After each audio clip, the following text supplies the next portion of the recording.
Now ni aso mariela so soi foia. Tato te mana na umalava ia sa ole whainga o loa toi whaonga. Ia mana tua toi whaonga o loa umatasi lua malilima e puipui ai le tato parneta. Whaonga sa o loa toi whaonga. Ole na waio lima. Sa Eliane I Auckland Council Recyclables. Tamaki, Turiki, all together Auckland. Poi loa e mawhai o na whaonga lau Q7 e whai matapause moro whare mōmua. A whai fweo e Yeso mō kesi e mawhai o na tato soesoeina o nisi au wala I whare tupe e sese a tonu e whetau I maritūlanga o roa langa timinei. O na mata o nanga I Supreme Mortgages, mato tifisoswani e sue se tali mo first home buyers and refinances. Wala o mai au Sam I le orua tasi o valutasi toluiva valutasi pe emaili mai I a sam@suprememortgages.co.nz. Awani e misia talonga le toa Samoa ma le kiwi e Lucila atoa ma le talonga le fitu Samoa ma le kiwi ferns I le aso se fulu ma le imo ki topo le malao le Go Media Stadium patau pepo le fale I la la Pacific Easy mo Tahuhu o Tara Mamangele petara ia le ile tiketek Go to Samoa Go fitu Samoa Tasilima I Vatolu Amo Radio Samoa Faitauina le upo le poto no le tautua matavela linga Fusi and Sons Funeral Services I Mangele ma Samoa. I taimi o mawhatianga ma whaanoanoanga ona o le maliu. Manatua linga Fusi and Sons malana au nanga o le a whaamama avenga atu mo oe ma le ainga. Wala au I le telefoni lua fitu lima tolu o fitu.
Wina le upu o le poto mo I tātou I le nei tai au.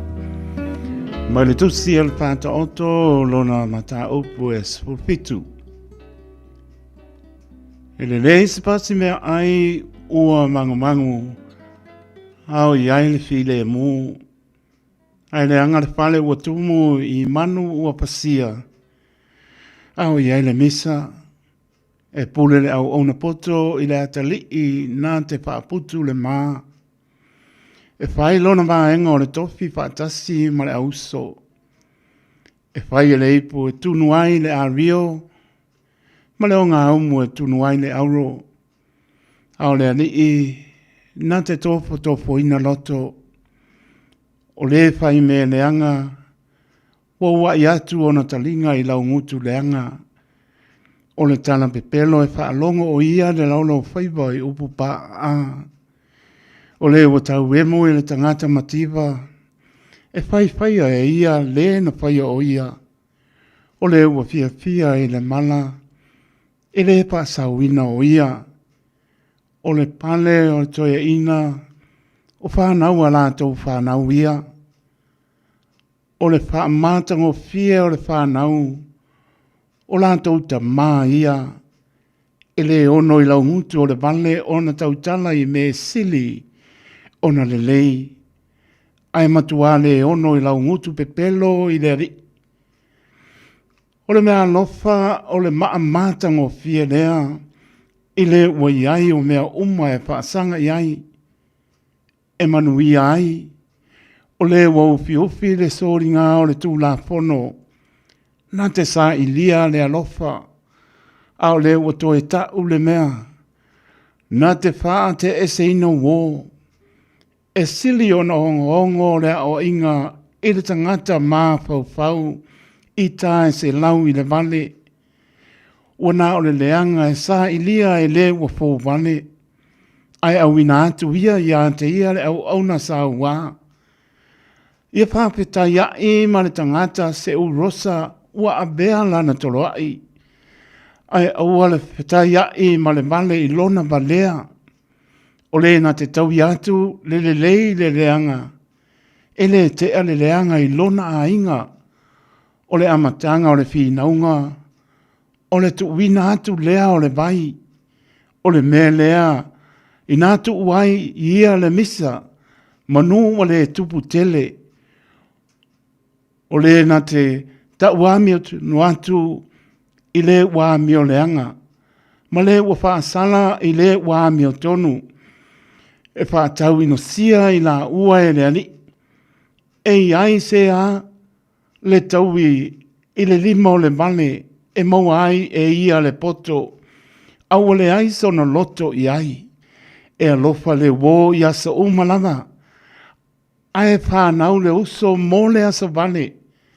o le tangata o le ai sona mafau, ua whetā ngofi o la ua lima ma le tasi, ua whai o ia, ma moni i luma o lana wō, o le ua manao i le sori ngā o le tū la pono, ua manao lea i le misa, o le ua wha maua lunga ina lona whaitoa, ua sa ili e ia le mālaia, o le ua iai le loto wha pio pio, e le maua e ia se le lei, ma le ua wha ole lona laulau whaiva, e pa ia i le leanga, o le ua nā te wha naua le vale, e whai lea mōna wha noa noanga, e le ai fo i se Fiafia i le tamā, i le tamau la vale, o le loto Fiafia, e whai mawai la aua o ngā lea, au le loto wha noa noa, e ma mango ai iwi, e talia le tangata mi o leanga, le mea lofa, nai le pata ina ia wha li liu ese, e ia ala o le wha masinonga, o lo o iai le tangata mafau le poto, a o mata o le vale, o le tulu inga o le lalo langi ia, o le atali i valea, o le whati ngā loto lea i lona tamā, o le wha ono fo i le na wha naumai o ia, e le lei o na wha sana i le wā meo tonu, e le lei fo i o na whasi alii, ono o le a meo sao, o le ui ai le poto, e tau fia e ia na upu, o le wanga malu fo i, o le tangata wha au tauta lea, o le vale lava, e whaalo longo o ia, wha tangata o ia ua poto, o le ua pupuni ona lau ngutu, wha tangata, o le tangata mā fau ia, o po le poto, mo i tātou i le nei tai au. Ua awina atu le upu o le poto i le nei aso o no le langolango mai a linga Fusi and Sons Funeral Services. Ua mawhai o na tu whatasia o au nanga tala whea ngai i ni tautau ngō fia tele. E fisosoni atu ai, a o whea ngai oe ma le popole ma le whememea. E mamori whatasia atu ai ma wha mai senga, ma wha mawhana whananga mai a linga Fusi and Sons mo a inga uma o Samoa ua whea le maliu ma le oti. Malau mai loa ia lingalinga Philip Fusi lingalinga. To ia whaapō lingalinga, to ngia si ulavea, pesusu mai i le luas fulvalu Canning Crescent i Mangele.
e mamalu, e paia, e sili o Yesu.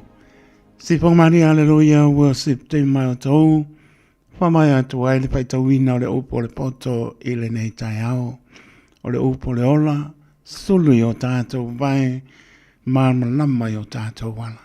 Tātou Fiafia, talia, tai ala sili leo lo tō soifua, lo mātou wola whaneanganga, maulunga pēr vi inga lo tātou atua, matu mau atu i a te ia e whāwau.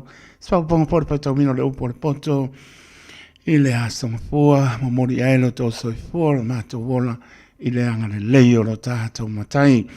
Lua sua baru mi rute wa te ai le tulai iwa, i le tautua pa wau le Radio Samoa su lima i wa tolu a mo, por kamera Fiafia Mai show, su tu lang po i talenga a te tia pai lau tusi, nisi o puapuanga lo pianga i le uso vane swapa, toi po i mai po lan tautua le nama yaso, pe atu sai mana pa moe moe.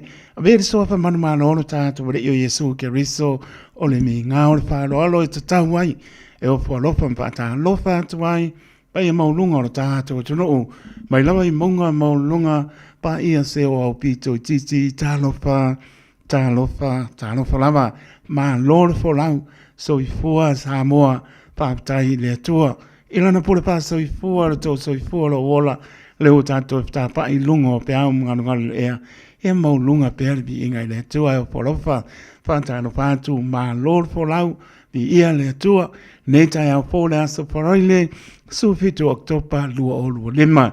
Patalopa ia pa aur tala lei, lo patuna pa lia, so se tapo au te ronele la langi atoa, ia mai se o tau vine o tau suina le vai o soifua, a wani a nganga, e ai aina mo ia malona malo, poropa patalopa atu, patalopa ia tunu e mamao le malo le tunu, le lava e vau ailo tau pati mai le au ma le po, ia, bala bala ia i noa whaanga le alofo le li e laun si ai pe i tātou i ana pa monianga ia mesolo tō soifua la leo mātou wola le lava tātou te māputa i lungo pe au mangalu ea i le tautua wha awawa le Radio Samoa so lima i watoru a mo tā nofa lama e le whangaruina fo e ona whea so se mota ngase mota malawa lo pātou to lia le mamanu le atunu i ngase o le tino o poropa mpatalo pātu ma lofa atu e manatua pea o tō le tatalo fo mai o lana pa mano longa e pa iatu,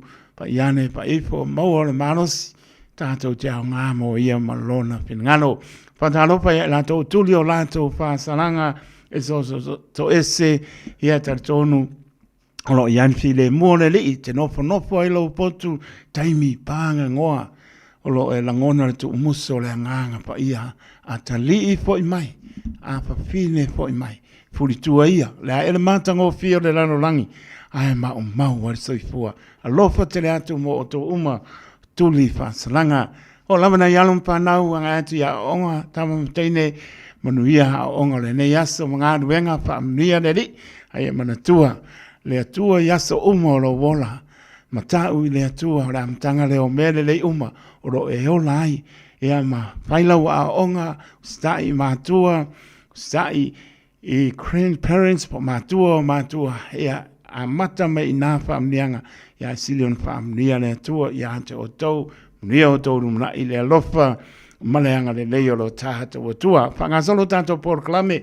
patalabatu lunga le apio po ringa maro le tunu o lopa penana mafuta mai i lunga le apio po ringa miu whaamosa mare ainga whaatai sunga ia Pira Enrico whaatai uso mahalo ia lo e mafuta mai ina Western Park Village i Swanson Road i West Auckland po Waitakere ia lo whaatu manuia po panga le neaso Pira whaatai mafuta mai ia mai nato umalama a Mrs. Wafa ia Olpole. Ka kiwe kaui la a makulo malau pangeke German pan. E ananga tatu anga i musika whangasolo e leo tatu porklame i le nganga whaarolo. La tau nunga la wala na o le tua lanoa o le whautuanga le Radio Samoa le whatunuina Aua fa nga ina telefoni fa mole mole sangale mo ma ta malawa ese mana ia ta ora le mole pasia moli le lopo aina sa kam kau po aina sa nga vale kam kau nga vale pa auke o le arme na fa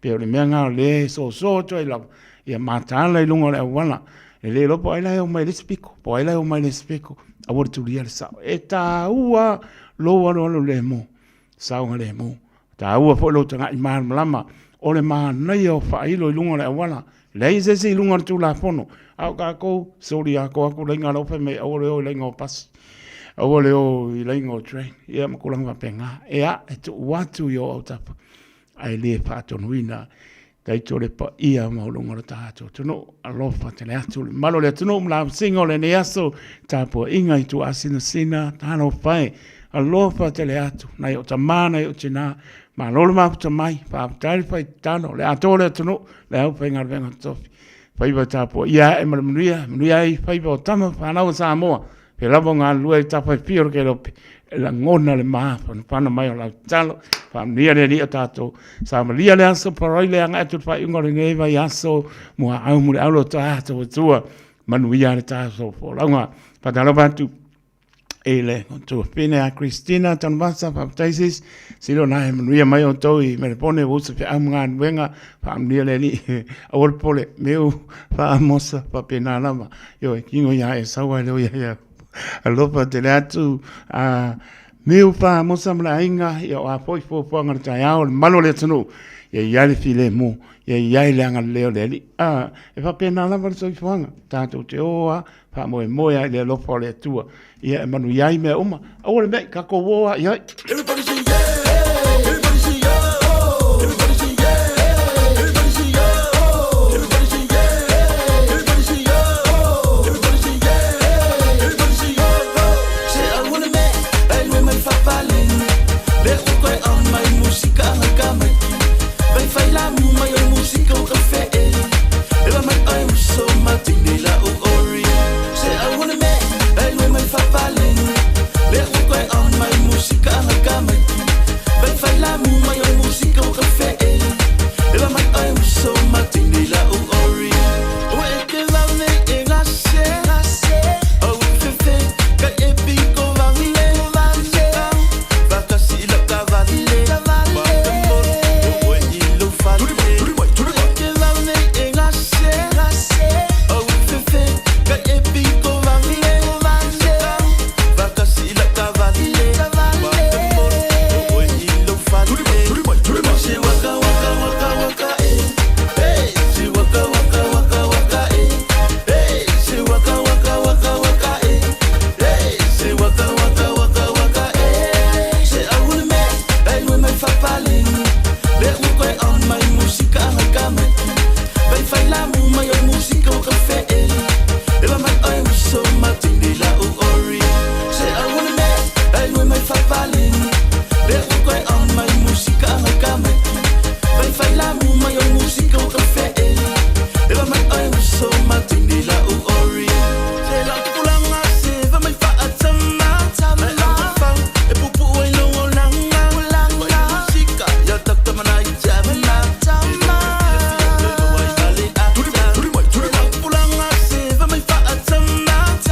She waka waka waka waka eh. Hey, she waka waka waka waka eh.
po tupe fa moli Samoa mana tua loa le Pacific Easy. O lo fa o pe le tatu fa pitoa nao le lima tala tongi pe ai fa ai le Pacific Easy app. E fa tino yo tupe fa moli mai lau telefoni fe ai. O lo ava no fo le tatu direct transfer ti posi mai lau tupe le tatu account ma fa mali ina fasili lungo telefoni. Ma fa tino la fo ina lau tupe ai nga fa pitoa. O le tongi no pidio le vai moli tonga tupe so se fa le tupe Samoa pe to tongi no nga tupe le nupi fa Samoa House Corporation por Samoa Land. Ma so se au tanga Samoa. O lo pa fa ina fa tino uma ile tatu au nanga o le Easy Pay. Mana tua fa so ponia so se vai nga sila yo tatu lala. O lo ava no fo yo tatu office tolu yo tara o tahu mangele. Be fa nga le Pacific Easy app por the direct transfer. Be fa sa o lo taimi. Ai sidi ona fa sa o ina tupe o tonga tale ben sini. Mo hisi fa talanga bala au le o va se lau o tasi ono no. Po numero masani au kilani o le lua fitu ono fitu iva fitu fa. Ma le lua fitu ono fitu iva valu fa. Pacific Easy o la ba anga mo tupe fa mo modi Samoa. Talo for Samoa. O Atishna Ryan, o le Licensed Immigration Advisor mo le Auckland South Immigration Consultants. E viso soani mo so se tu ai ngā visa e malanga mai e New Zealand po Australia. Telefoni mai nei loa i le o valu o tasi o no valu fa fitulua. Po le olua tasi o no valu fitulua tolu o. O esi la fia e iwa tesi ma le tolu wha miliona ta la le se leni a le UTOS ua toi whaasafua atu i ona sui whai unite i le lua o lua wha. Whai sau teo ngā tupe e teo wha whainga luenga ai lau se leni ina ia vave wha tau nuu se wha moe moe ta ua a lau a inga wha pe e ka le sia. Wha o ngā au nanga le ANZ po le talofa voucher, le M ta la, ma le My Cash e ala i le Click X. Wha afso tai mai le ono valulima lua ono iwa wha iwa, le www.utos.ws, po le emaili o le info@utos.ws, po le Facebook, le UTOS, le wha putu ngā tupe teo wha whainga luenga o le mawaenga tau sia Samoa, teo wha whainga luenga e mātou lau seleni, ai sele e oe le manuia.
Alofa Samoa wa ule nei o kasputi alu a wale sui alingila wa ule kio a eva mai ina se fudu lima iva kolu amo Radio Samoa bevela Se po mari o tala paunga por tlingi a fiu yo e faisau siva spupa minute tano le tula spulu to e vinata to tala e pe un paponga iai le tula iva ta tono lo mlien malo tato tunu al mai foi nei tai au fo le aso paraile e o lo le aso paraile mai si se manga ia o Christmas pe po le se aso pu ile nganu nui ai ia me se foi o le no foi mo to malawa na yo tato ma tuola tunu e o lo le aso paraile pese Fiafia e vivi ia ina tua ia soma ala sore pe o se aso pu fai mas fa ngoi pe pelo le oi le ai fai se fa ngoi fo le o ngol kelo ko o lo pe ngai ai ia le na alu le mas pe pa ma ia nga kongi ai de ia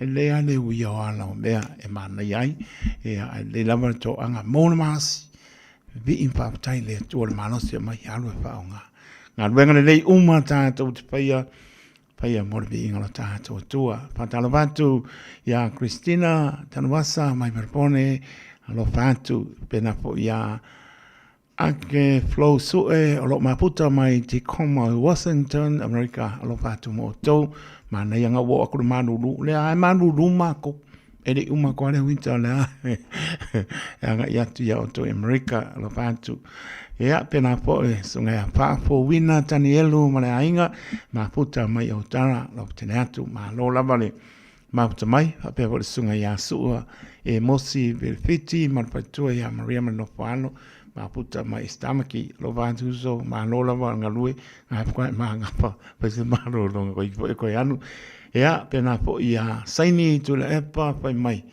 tai to le ua lusu fa minute le lua ile a uli a matou spoken i Amerika fo ia pa taia saini to le epa no o ko le fiafi po le hauri ia le ua ko e spulua minute tar spulu tai au la spari le matou ia o ko le skofi ale was spari matou ia na po mangele malu do ko ia le po mangele malu o matou ia pa malo pa tan malo le tino ul folau tai po Italia ina ole tautua le Radio Samoa so lema i vatoru a mo programa Fiafia Mai sui tu langa poi se oso bane tlenga ya te tia pano tusi ngalo ka uma pang pala au ia o se seku vo i vai pa penga po ia mal sunga le ia ia o pa au sunga vai au ia lo ngo ole po se la sumba au pole lo ko musica le sumba sauga ko pe ate spuru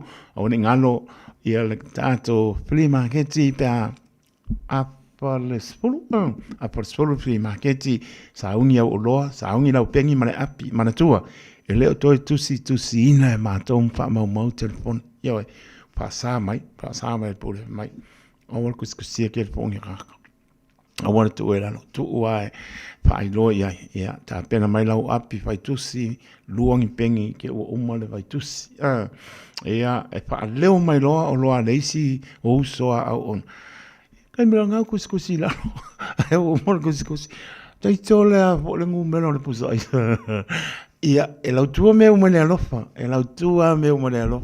ia au pa pole ai pe ana toi pa manatu atu tai mer flea marketi ia fa mole please e la ko mole please fa mole o le peni ma le api saulo le oloa mai se uso, se o tina, se o tua pena, se tua ngane.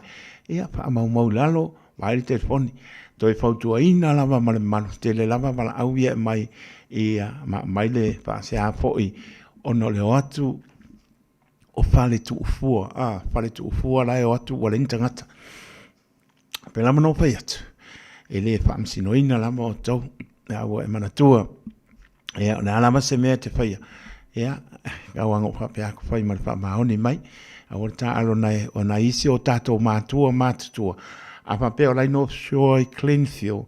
A whape o laua tili alu walu atua i puke koe. A ka upu ke koe, ringa sau kai tu lama le apa pole koe ki alu ai kula. A o nei, ta mama stina, ta mwhai malata vale, lai mo wha lupe o na wati. Fia moa le o loa le na, ko a sau lungo le tato wala leo, ai o aku pangane. o le fale tu fua. O ila lena whaia le toa tusile. Ia pe o nā lea e tu ua lalo toa ma le anganga, wha maulalo, ma le wha aloalo, o le mi ngaho tau ai wha mole mole. Leila ma le wha maoni mai. Ia, wae, leia se me le ori sile whangaro tātou te mao le la.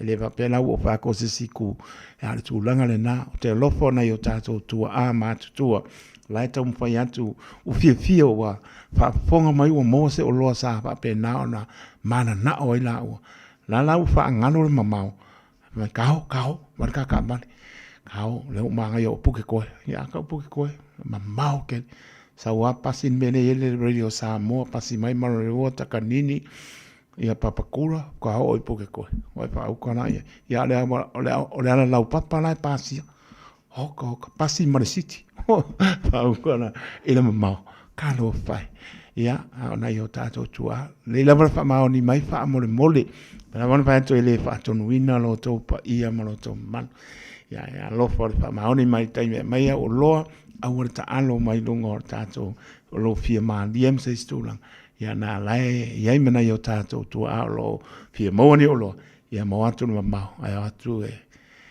ele o ia ni si fale o fale tu fua ala ngai fiu ko kui se ser ke fongi mai pa pena ia ma nga fa lo o le o por si le fiel malo tato tu no la tapo inga ia na ia lon pa nau ta wina le tau e lua au le au ali i ma le au mai tai o le weekend ne o le sa o ta le on por te le on la fa tonu ina ia o la tapo inga fai vai tapo ia e maria ia pa ulama pa tuanga pa le radio Samoa le fa tonu ina ia le au mai mo lava ia fai manula mai mo fai manula mai mo nga o yo ku lang fa lupe ia nga e sila po ai nga yo au tapa po ai nga yo talang po ai nga yo ku ako ia le lopo se fai fe au nga yo luma ia fa ngana ngana po le fa sai pe ngai tu langa na mata i tu tato ia mata lai tato ia o lo foi e le malai ngai ku ngai kamakawanga malai mata no fo e ngofo ina no mai mo e ole na ai fa mnia le ta longa e lua au le ma au te mai tai ia ka alo le polo au ta alo tino ke ma loa pa ka le polo mnuia fo ia coach ma le peno au lua ia le lo fo le li ia mo pui o to one ia se tama postene la vea ia mnuia to au la ma tu langa e o ia e lo fa inga e lo malo e lo fa inga e lo malo pero tu langa na le fa tu ai e lo fa inga e te lo malo o e o tangata alo ai le lo fa inga ngal malo ia ke le lo la ka ko ka mo ia ai na ta tu tala pe pa mai le so pa no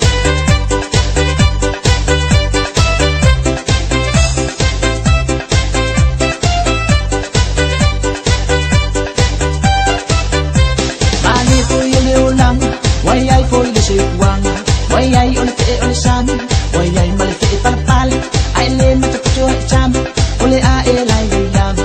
And me chi malochino. And me chi no chang. Say fe puina. You sa ile la wesi. Ba ole me fa yai. Ole fu ile la ole knife. Fu ile fa ile chau fa ba ole fu no fe. Ai awale fa sport. Ai la fe ile antele.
apolo fatua mai cuore coco para wa mi o fai so o ba o si o kaka solo pei oi o le selo ba o maka e mo mai e che pesto pepelo se sua o le pepelo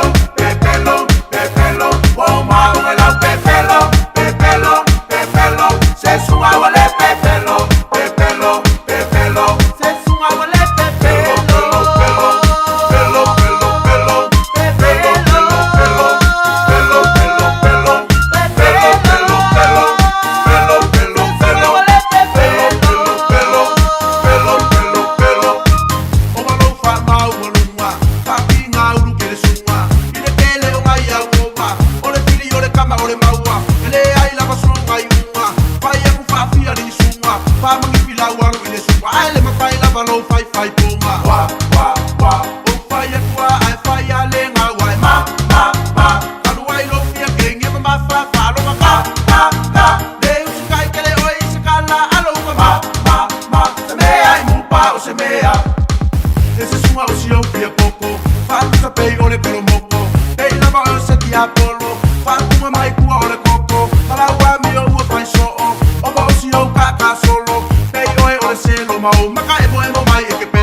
Tironi sila ni aso fa tal fa to tawani mo lau fa fonga mai.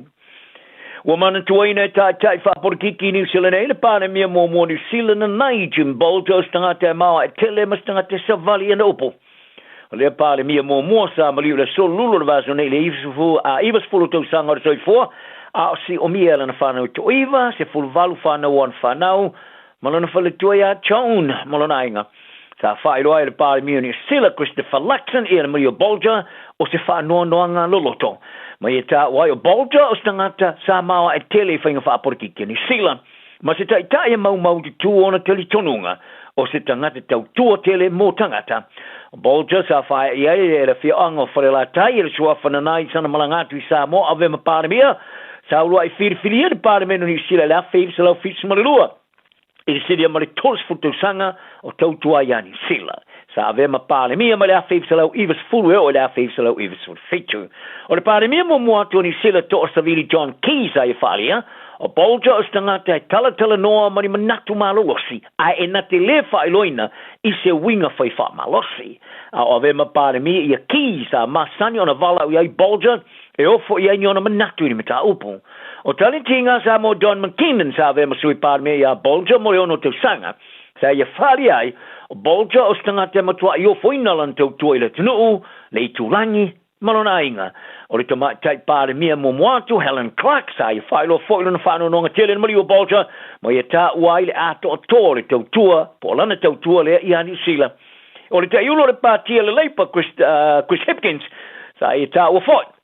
O le taimi sa ave bolto mata tai o le tunu o le vai taimi lo le mawa o swinga i tamau ainga ma mata o pulau tele. I le te iulo le pātia ni New Zealand First va wasa mani Winston Peters sa la te ia ma bolta i le tu ainga o whainga malo fausa i le vai taimi o lewa i nei o le MMP ma le awhiv sa lau iwas fuono a ovema minsta o i whalian sa te utua bolta i New Zealand se pārmia i le vai taimi whainga tā o fesuia inga. Wa matua I whātua ese ma le whātua o ia ir whona whāwhua palola I le aingo Caleb Baker. Ina wa mai ana te tala I tua I lalo le palola I le tamata I ave loli sa ia whasiotia le tamata le vau. Ai le o le teime ma whaia te tala I tua. O le aingo le tamata le vau e lusfulu lo te usanga sa la tūlongo. I le aingo tala le NZ me. O le ame se wa tilona ma whatia I la tūmanga tete ai. I le lai titus sa la tō whātua tuanga. E ave le whātinonga al whon whāwhua palola. O le tamata I ave lori a Sarah Hope Schmidt sa tulina o le iwa māsino non whasalanga I whapui o le lua te usanga ma le wha māsino on whasalanga. I le mafua ai o le whaarewalawe te utawale ma tau tia I le Awalo Hawke's Bay Expressway I le te usang taluai. O le isi ave lori sa whaamanu o li ai ma tau fia le whare mai. O no le whaarewalawe ina o soa ma I tua le lori Kelly Schmidt ia le kiu ta avale o tu lunga o le tele te luaino na whaonga aino lana telefone wha avea I atong fia le whaiuling. Sa te tino Schmidt le monio molianga I lua I le ave ta avale ma tau tia ma mafua I le whanu o le soifua ma le whaamanu o le o seisi. E sa ta tala I tua I lalo le palola I le ases malelimo I ulai o le teo sanga nei. Ina ua mua tula I lumo le lau le whon whafua o le palola ma le whaanoa nanga tu e sala mo I le aso mua I ulai. Whaali eri te fono le fono whawhua le palola le te mai te whaamasino Jan Mary Duke ua lato mai tauina. E te whaato ama whaiona te tala I tua e Schmidt I le lua vai asa munimuliane I le asa luas fruiva o le masino iulai. Ma ia tau tino ai le lato se le whaatangaina o le te tala I tua. Wala pata ia le tina professor o lango mo tangata Pasifika I New Zealand whapea o toi teunga li tula fono ni ngati kusa o kokongi le Equal Pay Act. Wa whaaffainga tā tuai I tina matama tai Pasifika I ngā ruanga mo mia e peo soi fua ma loina tausi soi fua ma o onga ona lui ta wina I le wheo te tongi. I le tau amatanga o le tau sanga nei o le tula fono tau whaofi toi teu o le tusalo te tongi por Equal Pay Amendment Bill sa whaana nati ona pasi ina le Parliament New Zealand. Leo o sui ai ingoanga waa e te tawai ngā ruenga o na leila ruifa ma le 50% o tamai kai matina e leila ruifa ma le se fulu tau sanga o anga waa. O lea toe teu o whaatangai fo ona toe whaifa solo I si tanga o tongi a o solo ia I a whamasino nga whaawau. O lea fionga I a sao noa maari Dr. Karanina Sumeo le tamai tai komisina mua nga tuso awa noa o ngā ruenga le Equal Employment Opportunities Commissioner sa ia longo le maango tala le PMN News o swingo le ai inga tino whaafiti ai te tau whaltu la whono. Ali, ma te mai tai whaingaronga Pasifika I le wheo te tongi. O na manata whaali, e muni mai le ungo su e ngare whon whaatono uni whaatau inga ni sila. Le sa whai loai, o le mema nino I le tu la whono ua iai. Tangata Pasifika e whaingaronga fua mo tu sanga atoa pe a whaatuset satu. Ia li, ma te mai tai papalangi a ma te mai lasa sumalilima o ke topa. Pali e sa no mali sa tilo I fon fatu no uni fatu ngano to tongi le tula o lo to tongi te to fainga nga ela to ngalo nga I fa fainga nga uma ile tuno mai lo ai o le to tongi le tula mo tinama to mai tai Pasifika e mawala watu pe fatu sa istanga tanu ni sile pe papalangi Asia Maori o le mele na o ngalo lue fuai tanga Pasifika o no lo misia ile ese sengo fatu ngano to tongi le vao tanga Pasifika ma papalangi. O te tonu I ta o le Pasifika o tangata to mai whapitoa I le tau ala to misiawa no le lei. E tu whatu si aile malamalamo tangata o ele. E fuafuanga o whaamasaninga I swing o le tau. O lea te tununga o whailoa a o tau a fia le whaitau selau saintisi ta o le kelope. Ma tangata whapitoa I whaamasaninga I swing o le tau ma le kelope I kala estete le vasanei. Ili te tālanga o le tau a whianga sa whaamatala nai. E le ministar si o mianga o le moto tu valu maina talia. Ia le tūlanga o si se tai o le sami o whaatama iai ele o whaatoanga masua vai mama o sua lua le sami ilona tunu. Whaari e talia. Wale nao se whawhitau li motu valu. Wale nao se whawhitau li foi mo motu lai tawati ai. Ai o se whaafi tauli o tau tamau ainga le kelope.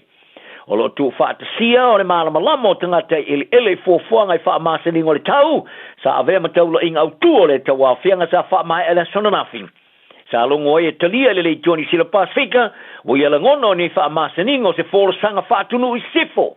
Ma ua mo mia ele whaasa o loto o tātou mawhau mai whainga whaakorone, whaasa o loto mai o tātou nganga, pe a whai tātou te mana na o tu whaatsia uma, ia fuafuanga o whaamasaninga, e whaavaina tangata lautele. O le maulunga o le tautonga tu valu mai le samia na o le whaama le awhamita. E le poti mai le vaianga whaapitoso e suanga le vati e tea po le nasa, o le wafe mai le rufutolu, sa mau ai o le tu valu. O le amangoto ila lo atu male whaatula ngano le maulunga o le tai, e le wafe mai le nima se fulu. Ma o le whaafato ai o le si tai o sami, wa amatai le malo tu valu, o na tu e tanu le sami, se tasi o whaatau moava o poloketi mo le whaamasani ai e suinga o le tau. Ta alonga, o whaiere whelo inga whelo ai mo le kiwis a New Zealand, ma le tō Samoa, ma la tu aulongalanga o le basare, sa whaali ai Ronaldo Multalo, sa tō tele atu ai le aulongalanga o le tō Samoa.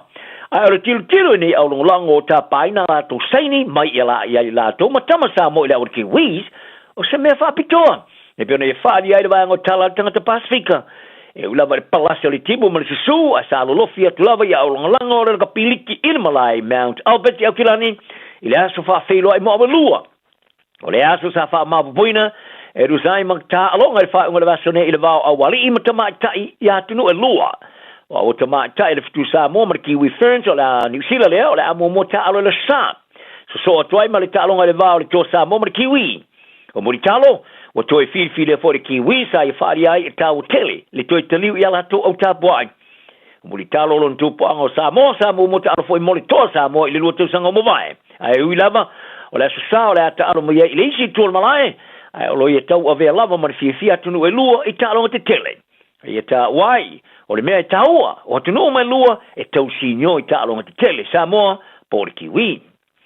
O se lo ia laulo i sini Australia, e til tonu o le ta amila sanga, o le ta alo sanga mo le sfurtau sanga o le whaasalanga e whaia e tangata ta alo, e whaia whiutana inga e po o le seinia whea ngainga male ta amila sanga la kapi whatu esa ale ro koluonga o po le R360, o le after ia ima whawhi tauli malu i tau le whaamasnonga, ma ia whaingo ai nei fuafuanga fau o le ta alonga o le ta fiafia o fe whatawa inga.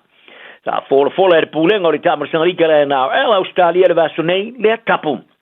Ai o le loia mo ta alonga, tele tau sanga o whai masuyo ni tangata alo i whalia, o le ngā inga le NRL e whaano tilo iai o se te i whaatau te vanga. Mai te wawa soli ai tu la fono ta amersanga Australia, mai o se tau fiofia le o fe whaatau inga. Sa tala noa le loia e se tu langa whaatilo lilo i lo minga e Australia o no mafo an whaatu la fono e whaapea ilo na manatu. O le after iai le NRL mani lui tau pe a whai ai lui kawina. Mai ole amatala i whai toa mo tangata ta alo i lui tauina i le NRL mo le tapu, ai ole a taunga ta tele atu la. O na ole a whainga ta tele o na whātu i lalo i le NRL. O le sui o le tō Samoa, o sui o le tō Samoa i a rote tu i vaze shek, mo peinas, sa ngia le iau ni so tanga ma le ta amarasanga, e pi o na langlangoina, e Saudi Arabia. Tala nao ni aso maru i la so soi foia. Malo soy fua, o se fufonga Samoa, Radio Samoa, tasilima i vatolu amo, se kia Radio Samoa. Tabi tula mahi leo wa sutasi mana bidu tu mote ale tula spuru. Paponga le mano le atino ulu tau tua sunga ya se yuli umalau po neva yaso, tatu tala i vai panua e peon paponga i ai leva yaso, maneva yaso, Mona tu pa maloma pa ta ya lo so bani swa fa se yoni mano tau tua tuno mia po le weekend to po ma po tau tua Elena po va yaso moli elo to so fo mria so nga se yuli malau ya mi po tau tua ale Radio Samoa so lima e va todo amo ta tono lo mrian mano ta to tuno pe ngai pe amangan bengan mano le tuno nisi tu to pe amangan bengan na vambio na matal va viao ya na umana ya ti ai fa vai ki amang mano ka mangai pe ro ma pale mar ko pale ya na o man man loi mele ya sa fa ile da lo ma fa ile lo tum pa tai le tu pa tai lo manatu mai ma lo tele ta ki au support commission nei tai au ya le wa man malo lo lava nganga le tua so ni mai i le ka fa le kongu lenga i le kai au ia naua manaya o e manu ma loi me le ia fa pero lena fa vai nei tai ia le o mo lo waso ia fa nganga ko fo i koso mal ko nga ia le fa mo to na i e o ina lumna es el manaya pa no fumar la ia ma fo le ia ia te ma fo file mu le leo le li fa tupu manatu e mai o me le lona lava nganga pa ia le fa mo so san sili le o tatou le vai fa mo le poto a wala va fa mo lo lava ta mai e anu wa ia pa pena ia tatou te pesilia i le li lona lava nganga pa ia tau to roina lava lo to so fo mo tatou bon e manu ia me mai ma lor fa manos ya la to ngan lo le o mai ngan ben o po va vea po na matai ia na la fa la wiki el manu ia me so ai pa ni le li onis fo wa nga te am ngan ben a onis fo pe ngai ngan ben ia fa maria ngan ben fa mar fa ma ia o fa ma on ni al me e man tu ai te me pe nga o ia fa ngan ben elena o e mantua elena oi wanga we manatu oi ile o lo me pul le la wadula ko un fa al masingi ya o pe al masingi pe ya la kele le o kala ka un fa la sa ki di vala son fo ele ya ko ga nga ku blanga nga ya le na e ke fa ko le pule valanga fa tu pule ya o ke le sa le ki en e ya lo vala o di lo ke do le lo de niden ai ke ile ko ku ala ke mo ka ngulu ngi yau ke mria ngan venga pengal maro cha no man tua ta longa pen fa fonga yai ele o por silfia e o tanto ta pua inizio la le pen lavatu ile pa kai ta longa ia na fo ia fa ngale YouTube pa le radio Samoa ia te fa fonga ia ba ko le le radio Samoa e fa sa loita to ala pi ngai ko fo ka ko male mana sky sport ya nai mana ia mo le ia pe pa pe o manu ru ya ngamo na yo tato to ama tua ya ki le ia sky na yo tato tomatina ya mai mata po ia le longa to Samoa versus the Kiwi ka le Kiwi tu se le like so le level le ya ke o se la kala ya le level le yeli ki wi ku so au kele la nge langi ai langi ya Australia ale kampoya tu ese tato au Samoa le lo lunga fa fanu au manu ma loi mesele man ma loi ni si o ta longa fa tau lia la ya le mana ya na sa ili ma lo si o tato to no la titi lunga fa fanu la le wa wina mai ia alon fa na fa tai fo ma to la to fo i tala i pe ia ma to la no pe ia lon fa na fa i lo ko lengi au ke pa ye ia ma na to fa lo ka lo polo ia ka lo tino tangata ko por fa lambe ai man wi ala ta po inga Samoa au po inga fa pe la fa misi ele lo ku le fiafi la fa mai mo me mata utsa le va be va access an tau longo a loa pa Italia na met so fo mo volai a pa sau ni ngano ku le fi an ke ko sa wa ko mai mo ye ka ngoa po e lunga lau ki vi nge pe wa vai iden ba ko fo i mai a le sau ni le sau fa e le fi to mai mo ye ai pa ni ne ta longa no pa nau ya me sole coach man la to piano ya il file mo le i ma tala me uma ya pui le ya non fa nau ya la penanta wino tau le ngata ya li out my time le tu Samoa ma le to Samoa all the best ham dia le to war kai mer ka ko zum o le me le voi zum o lo ka ko wa bakwa sau ka ko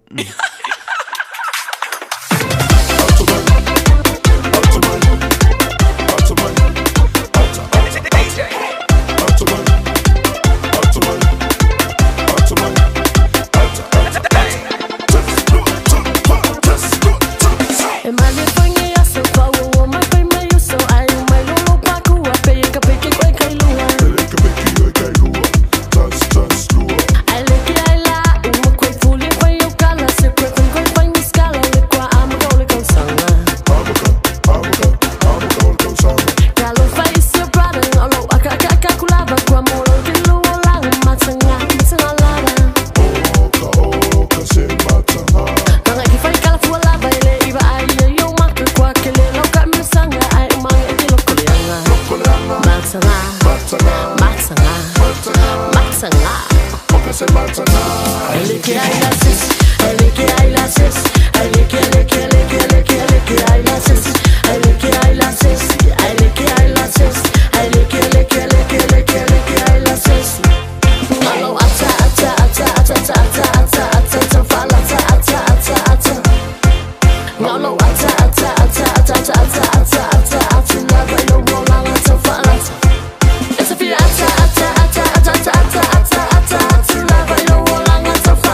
So sweet,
Uina tātou pese mo le tātou whamarastino, sa unu mai lau peni, ma le api, ia walawa le tātou pre-marketi, ma le ngana whaanoalo. Hai.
Samoa, la la la la.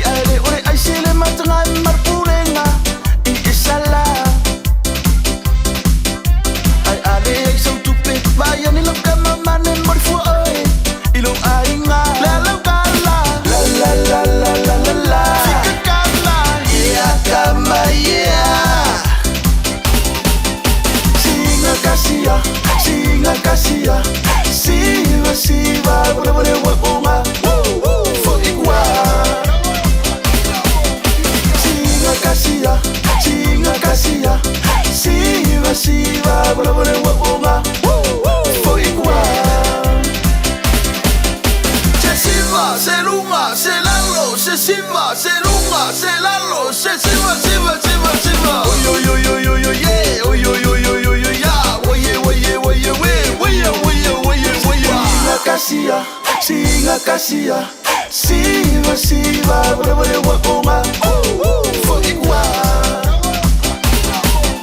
Singa kasia, siva, siva, bore, bore, wakonga. Fokiwa. O e mo mia se fai mo li mo ngā wenga o lo mauta pisinisi po malu tāpua. Mana tua lola ma tāwanu electrical o te vanga Filipo a kau o silia ma le lus ful tausanga o tautua i ngā luenga wha el tise i Samoa ma ni usila nei. Wala au lola ma tāwanu electrical i le olua tasi lua tolu, iwa wha. Olua tasi lua tolu, iwa wha. Moni quotes pe filo i fo i whatala no ngā luenga o loo fuafua mo le wha i unga o le ring tausanga ai mai se le tausanga fau. I ma whai fo iona e emaili i le info@matawanuelectrical.co.nz moni si whaamtalanga. Awa ne MCA talonga le toa Samoa ma le kiwi e Lucila atoa ma le talonga le fetu Samoa ma le kiwi ferns i le aso se fulu ma le imo ke topo le malai o Go Media Stadium patau pepo le fale i la o Pacific Easy mo tahuhu o Tara Mamangele petara iane i le ticketek Go to Samoa, Go fetu Samoa.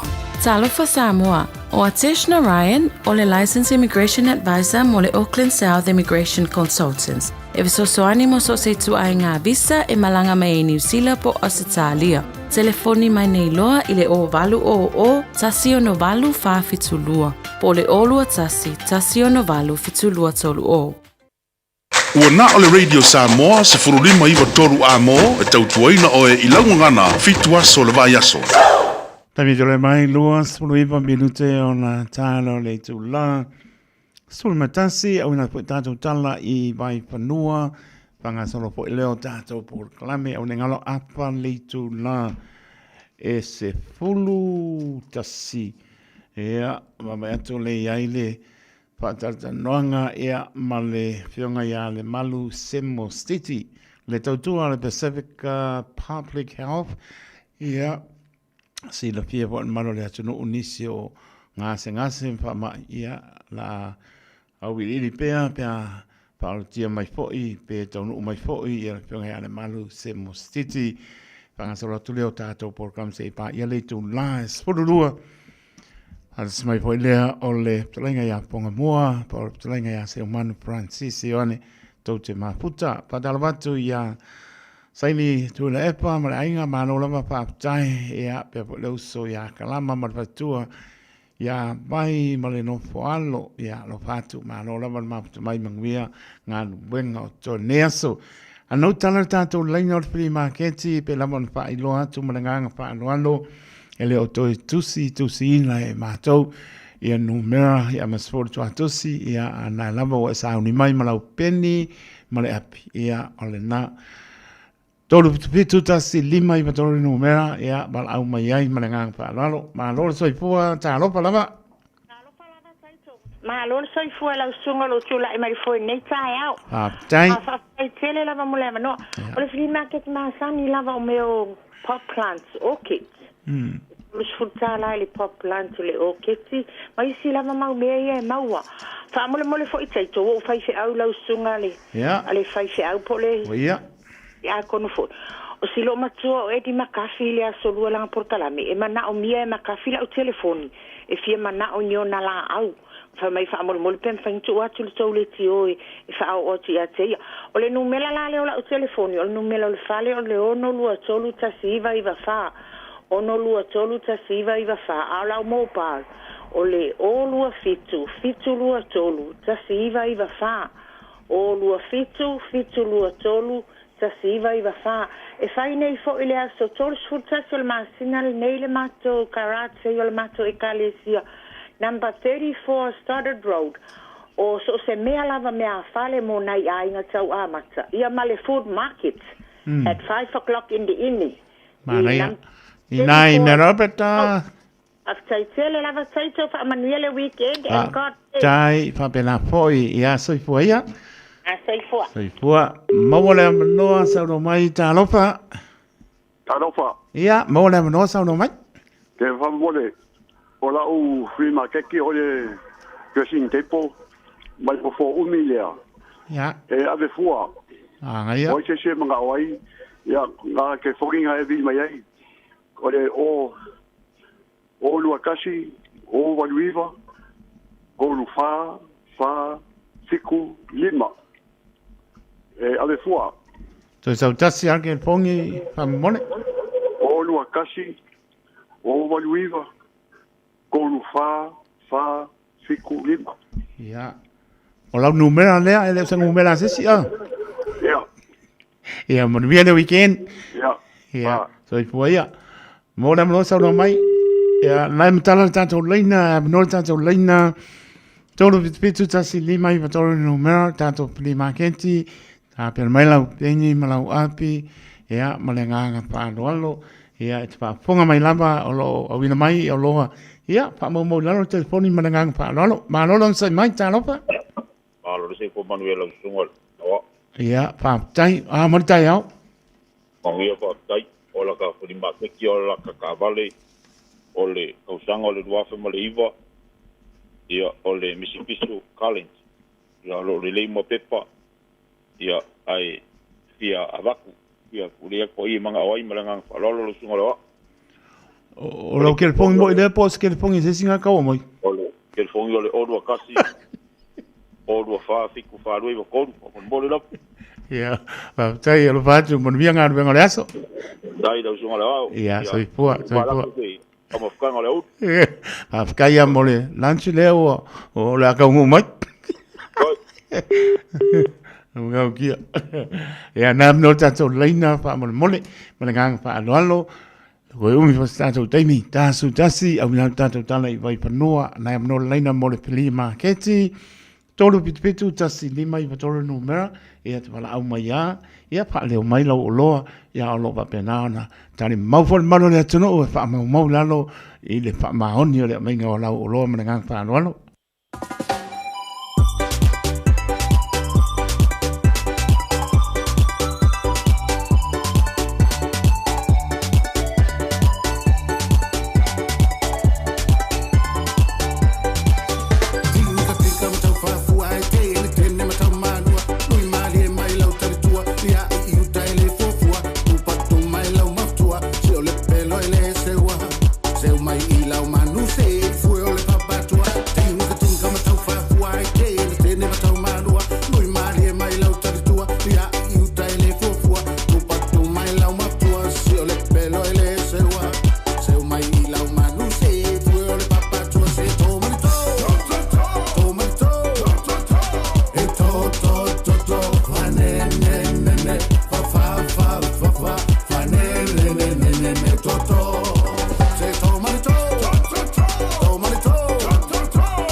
Na no tato leina mole lima keti fa mole tolo pitu tasi lima i matoro numera ma no sai mai ta lofa. Ja, ta lofa, ma lo sai fu ne ta mo no fie. Fa tai ya mo ta no. Pa mole la vai se pa ma ki vol mole. Ya. Ai mga mia la va pe se sanga lau ai va mole mango fo. Ola le kau pe Felipe a o fiku.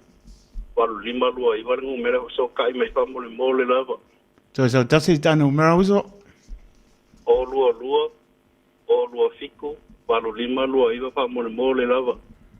Ya, sa dice lau pel ka mafkanga Ya, lau la kama kanga fa mole lava. Tai, manuia le weekend. Tai lava manuia lava weekend. Ia, soi po ia. Soi po ia. Soi po ia. Mo la mano sa no mai.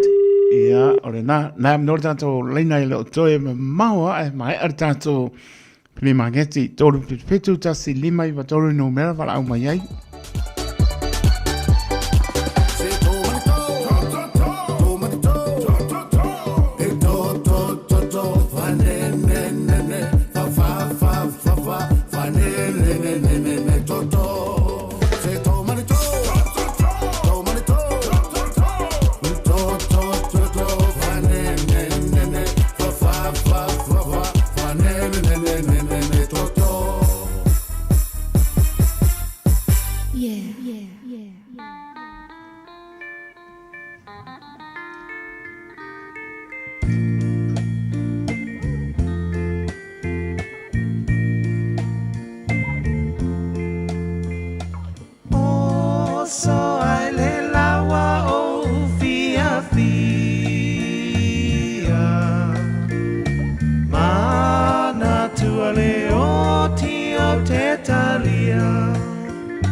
Sai mai ta lo pa.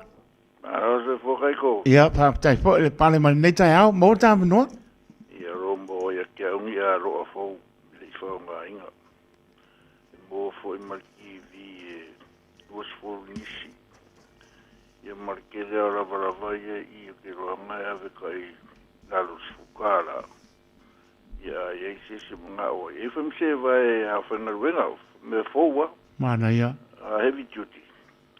Mga erka ko yung vidi mea ule o fiku fa lima fiku lima ongo I vakolu o lua fiku fa lima fiku lima iva ongo I vakolu kaida tai man wele weekend ia na norta to leina mole lo so se kone mala muri ta no pa. Alo fa lo fiona tai to. Tai, ma no lava soi fo manuia.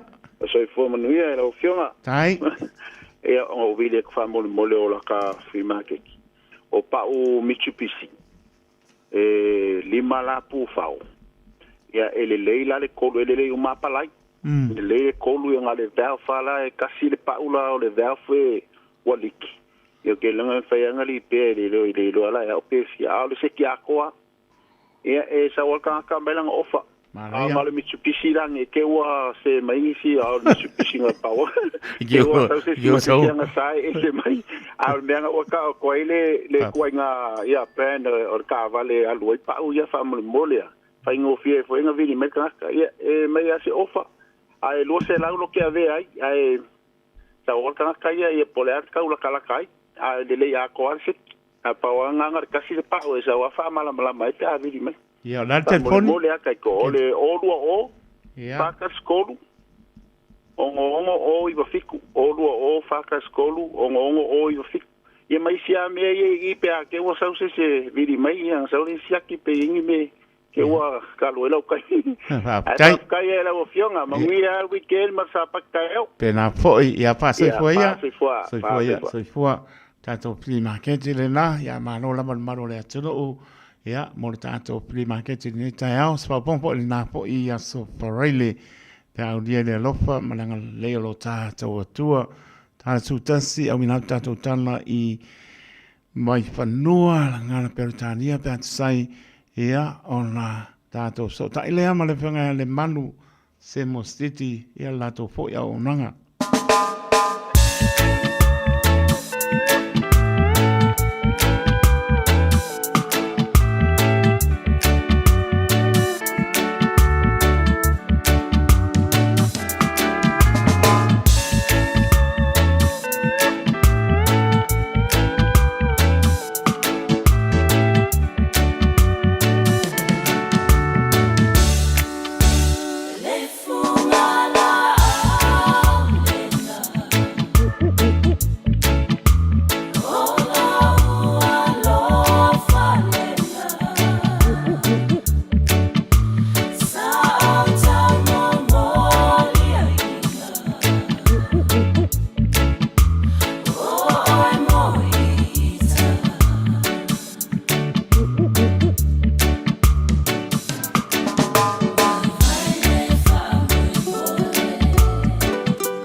Le wa sullo minute ona tale o sutasi au nata to tala I vai fanua ngana peritania ta longa I le sa ale tu Samoa au mai tai e male to Samoa au li ta alom au nisila ia pole ala mal pe mai e ma ai au nisila ia ngau ala sila fa le o pole tno ia ta to mo pere ta po pia me sola penga longa pa ia le tua au star pia na wa te me fa anga taile e le fatawino tato tickets fo ia wala walu ta longa o le si tu langa mana ia ngau pa u lano sa tolu se pulu ia ngau pa u le los fulta la fa ka isa o ticket ke alo mai mota longa se uso po se o tu fine ia los fulta la na o le tanga matua Ia, ai spurta lala ia kamiki, e mako o ile a poi. Spurta lala kamiki, a ngau pa uma i lalo ile lua spuru vai de manga ia papatai a Ellen Stower, ia, o lo taimi tani i poi, e tau mpainga poi,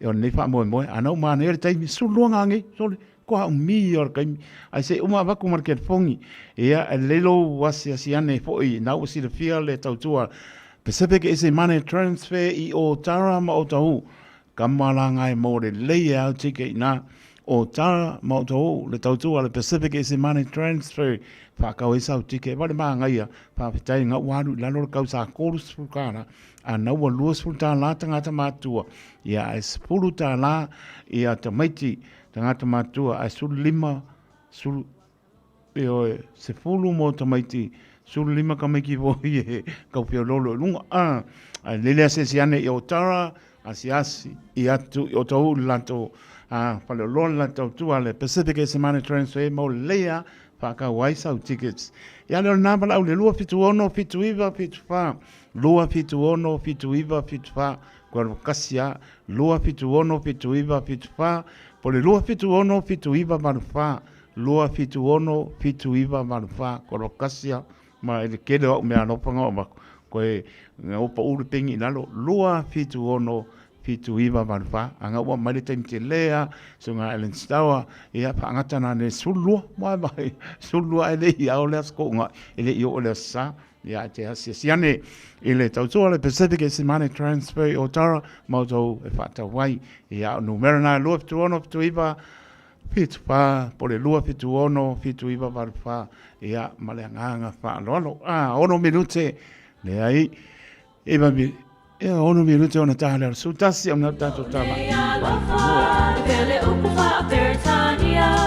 I tell you, I love you with all my tears.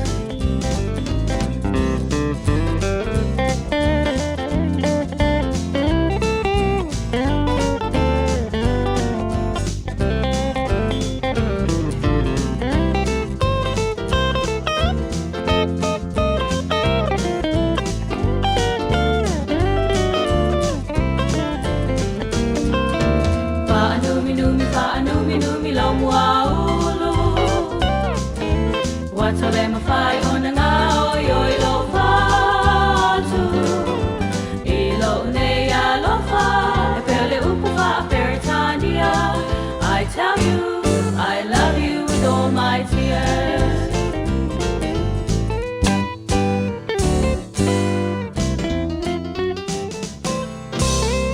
Ua na ole Radio Samoa se furulima iwa toru a mo e tautuaina o e ilaungangana fitu aso le vai aso.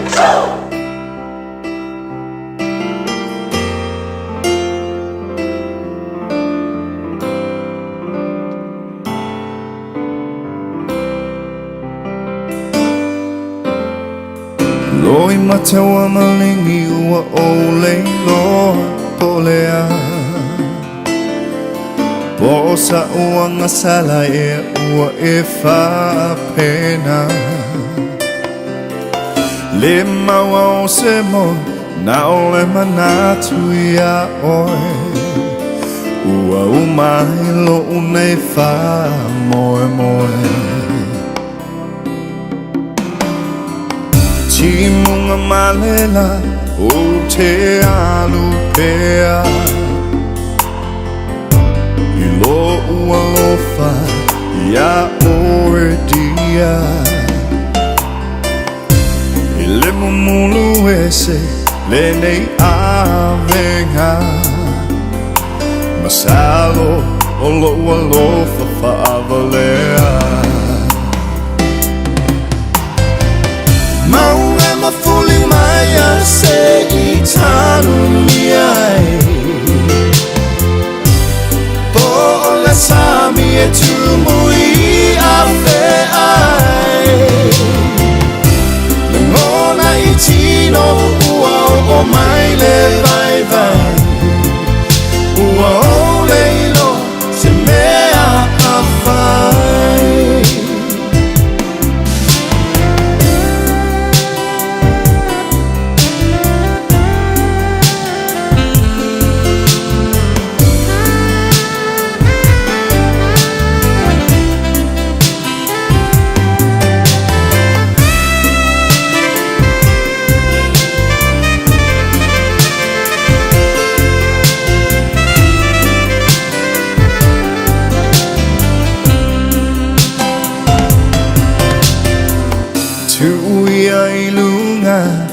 te whasoa O te inu pe iai O a o lau tau tonga Se matangi se I ave sea Le ne whaingata Ia so uma Maunga mafuli mai a se I tanu ni ai Po ole sami e tumui a fe ai Langona I tino ua o mai le vai vai Ua o leilo se mea a fai Maunga mafuli mai a se I tanu ni ai Po ole sami e tumui a fe ai Langona I tino ua o mai le vai vai Ua o leilo se mea a fai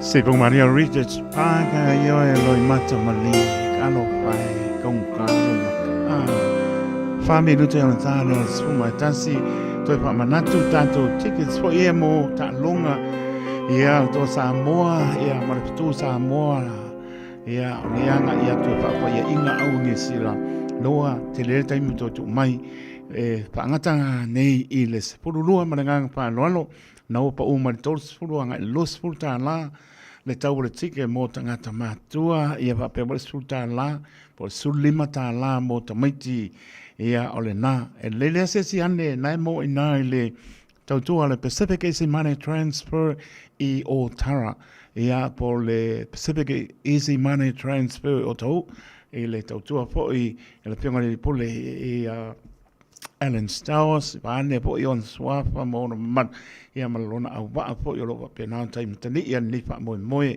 Na ua pa o mare tolos fulu le luas fulu ta la le tike tangata matua Wa mana mangai Ngau mkua mangai ya Po le fulu ta la Sulima ta la ta maiti Asia siane I o Tara Ia po o tau lato ofisa la na Le tautua le Pacific is money transfer Ia o le numera pa amore mole Pea pai o e pea rua I o piu So e sau tickets Awol pole Awal pole o soal koko I lunga.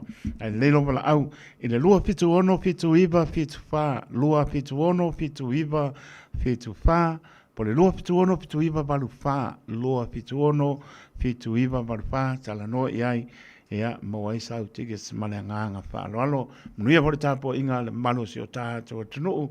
I le ta longa la pe ngai le weekend o le sepulu po le lima te leono po te leono I le asa o le fiafi ia e umana uloku le fiafi umana uloku kai au ia nga ia to lo le ia ia lo batu ia lave iao umi ma lo la ma tu mai ma ainga hi Tori la patu Victoria Paulo pa pena fo ia Kalama a inga moa ma le Fiafia Mai ia le ngata lea o Christina Tanbasa mai me pone mai lato umala kalo pai e ha ko misi aku suapa ia ole pole a misi aku suapa ngo ga fe kawia inga se shopping center tai to nga misi mai lo suapa ia German pan ia pe ko le pa ko se pankeke ngai mo pankeke mar fono sekia o nā tātou tala I mai whanua e apa si mai fo I lea o le whianga ia le malu Semo City le tautoa le Pacific Public Health e ati whapong hoi po hase nā tātou tala mai I le puipuinga o le whamai o le misela manisi o ngase ia o le puipuia lava tātou te maua le Fiafia ai le puipui lava oe ia o le mingo o tong pitia o le tūlanga le nā ai manuia lava Maru le tātou tunu anga eto le tātou weekend e smela whaponga se I tātou atu mai tātou tala I mai whanoa. Talofa, we're the Katinas and you're listening to Radio Samoa on 1593 AM.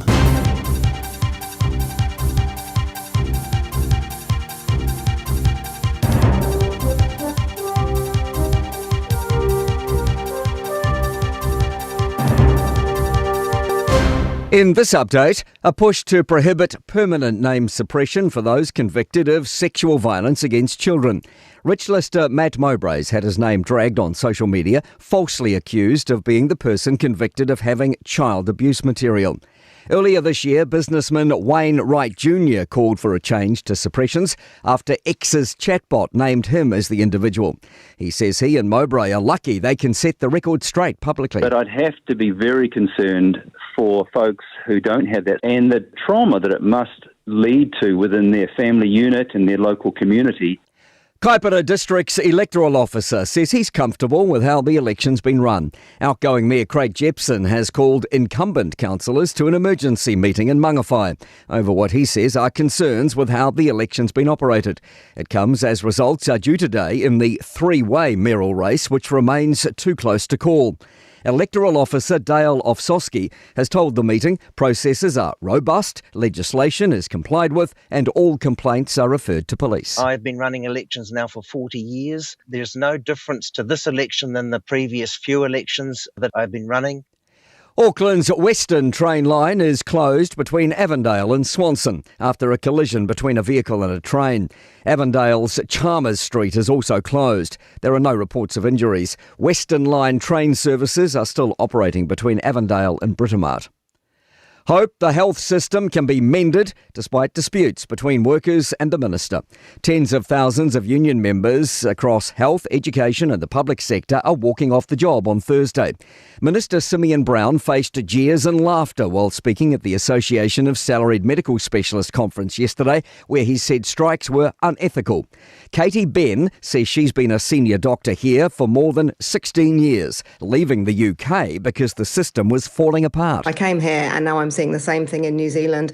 I actually feel that we can fix New Zealand. It is not too late to change it. It is breaking but not broken. And Fire and Emergency is warning about potential delays as career firefighters go on strike for an hour today from midday. That's news. In sport, England cricket coach Brendan McCullum has reflected on the amplified levels of scrutiny and exposure between his side and the one he used to captain, the Black Caps. The limited overs series starts tomorrow night with the opening T20 in Christchurch. McCullum has given an example of the difference at press conferences. I remember going when I was captain of New Zealand, walking in, there'd be 3 or 4 journalists. When I walked into Lords, I remember there was about 65 journalists there, and I thought, right, this is a bit different.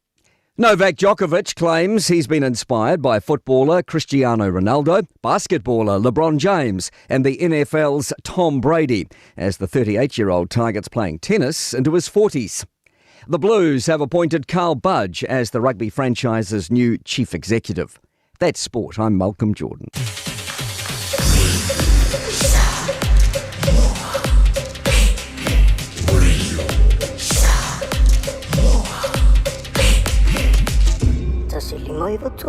Amo.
malolo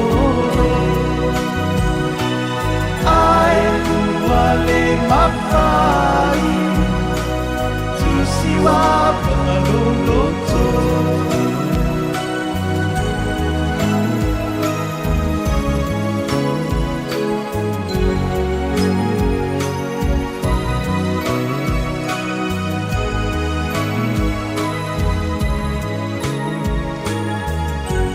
Se pongmani o le vai va band le uma le lofa ioi monia lautua me o le lofa su tasi minuto o te le tulai su tasi o tali po e le sao le pionga ia le malu se mostiti pe ona tautuai o ia le Pacific Public Health se le pia po o lo nga loe po e se tasi po e soifua o langa soifua malo loina ya mo le taime tau no mai ai ya la pena po na fa po maro le tu la to fo i tau tua o tanto nga ia tu le ken ya po pe lava yo ya o ta to pa ta mana lava yo ava pe le fa lo tu yo fulu ya lo fa ta dia le na e taime po le ke ra ko fa pe e ko kon ya po ala ko lango ya o ngase tu mau fai fu por lima ngai lunga le ngo lima malanga fa no ya le lama sili e mau tino ai fo i me uma ya mo lo staimi o se mostiti ya la pa pena fo i ya ona fai lo atu malanga fa lo Ua whaatonu lau whanau sia o ngā amata. A whai e te lalai mangili sa sae po o nuu tūtua oi, whaafafonga lelei mai. O lea wau whaantu ele whetūta i ala o ngā amata, le tolu se fulu i tūla e a o ngā fuai whanau, mai le tasi o i le 5 tausanga le mātutua i le vai aso. I oe, maua fua fo i tau mawha, walau lo le whetūta i ala o ngā amata, i le olua tasi tolu 5, fitu valu i wafitu. Olua tasi tolu 5, fitu valu i wafitu, mo se avanoa o lo walo. Experience the crew care difference.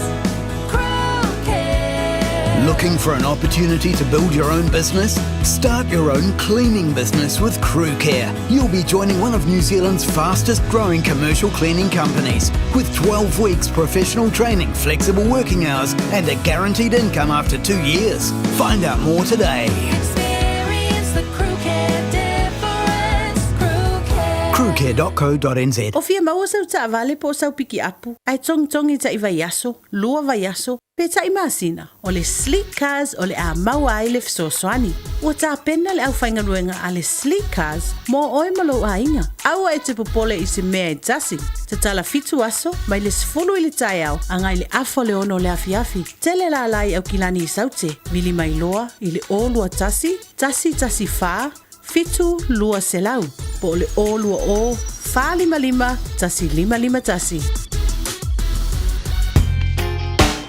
Radio Samoa, tasi lima i watolu, amo. Radio Samoa. Tasi lima i watolu, amo. O le taimara tulai mai, sul pa minuto o te ale tulai, sul tasi tautua le Radio Samoa, sul lima i watolu amo, pe uma le watolu mai, ia le fionga ia le malu se mostiti, ia ai ngā pe se spane o e kau sami ai, e wukau mai, ai se mama ia kupu kau mai pele ai.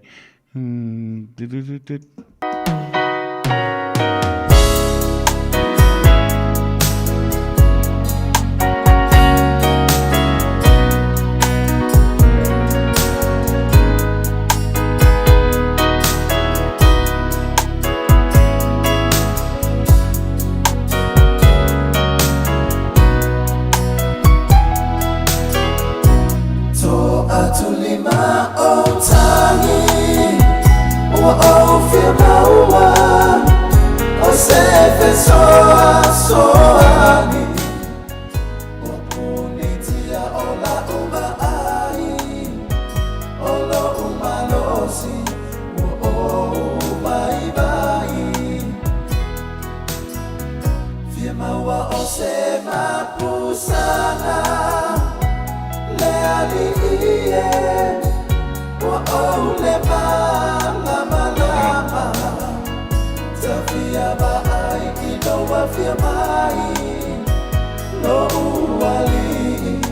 so so animai Mawai o pua puanga Ta tele moe yo uloi mata E a o mawhawhau Ya o elefa aola Surono minuto o te ale tula stutasi whadala pātu lau whiwhanga le malu se mo city malo lava wa ape wa wharo ngā ainga e kau sami fuaringi kai ha le whaka ia whadala pātu le nganga whanolo ia o lau so vane swapa malo le ta wasa mai le malu ruo le mako wa kongo whadala pātu le nganga whanolo Ioe, taito, whātaro whātu rau sunga ne, e ria wao, whātaro whātu fo i whawhonganga si o tātou o tino, e o whaiwhana mō me tātou whasana launga e nei fo i vāenga o le aso, le au tātou o mena sawhareiri. Te seara ma tau tio le lofa mo leanga leo le tua taito. Moni pa maoni. Moni pa maoni. E mana tua foi peno pese atu tai au. E ono le aso pare, o to tele la vo si o tātou tu no fai mor krisi masi. Wa foi pe o se aso po o le ngānu nue ai. E sau ai le aso ngā fua, o ono le aso pare, whapela sto fida o po. Ai e ono le aso pare. Fai mai lo, ia o pāti lima lo, paki lo le pe po. Ia wa e malo fai boronga kani. E a mani pa yaso, lau whianga manu. A ko whai kala le, a ko inga wede, ma ko ia. Foi. Fai mai, le rofa i o le rie de kau wha mkalainga. Ia, le rofa mai la kai au kau ana fiafi, vai asu a ko. A leo se kupi. O ne ma kau kia le kupu.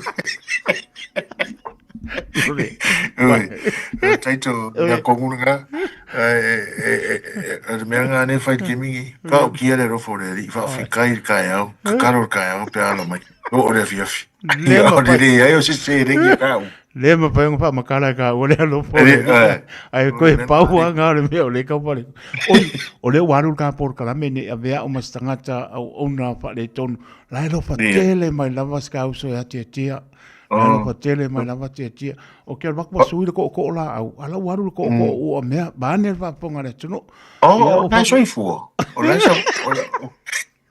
O la he ngā ioionga a au. Ia o whaka. Sorry.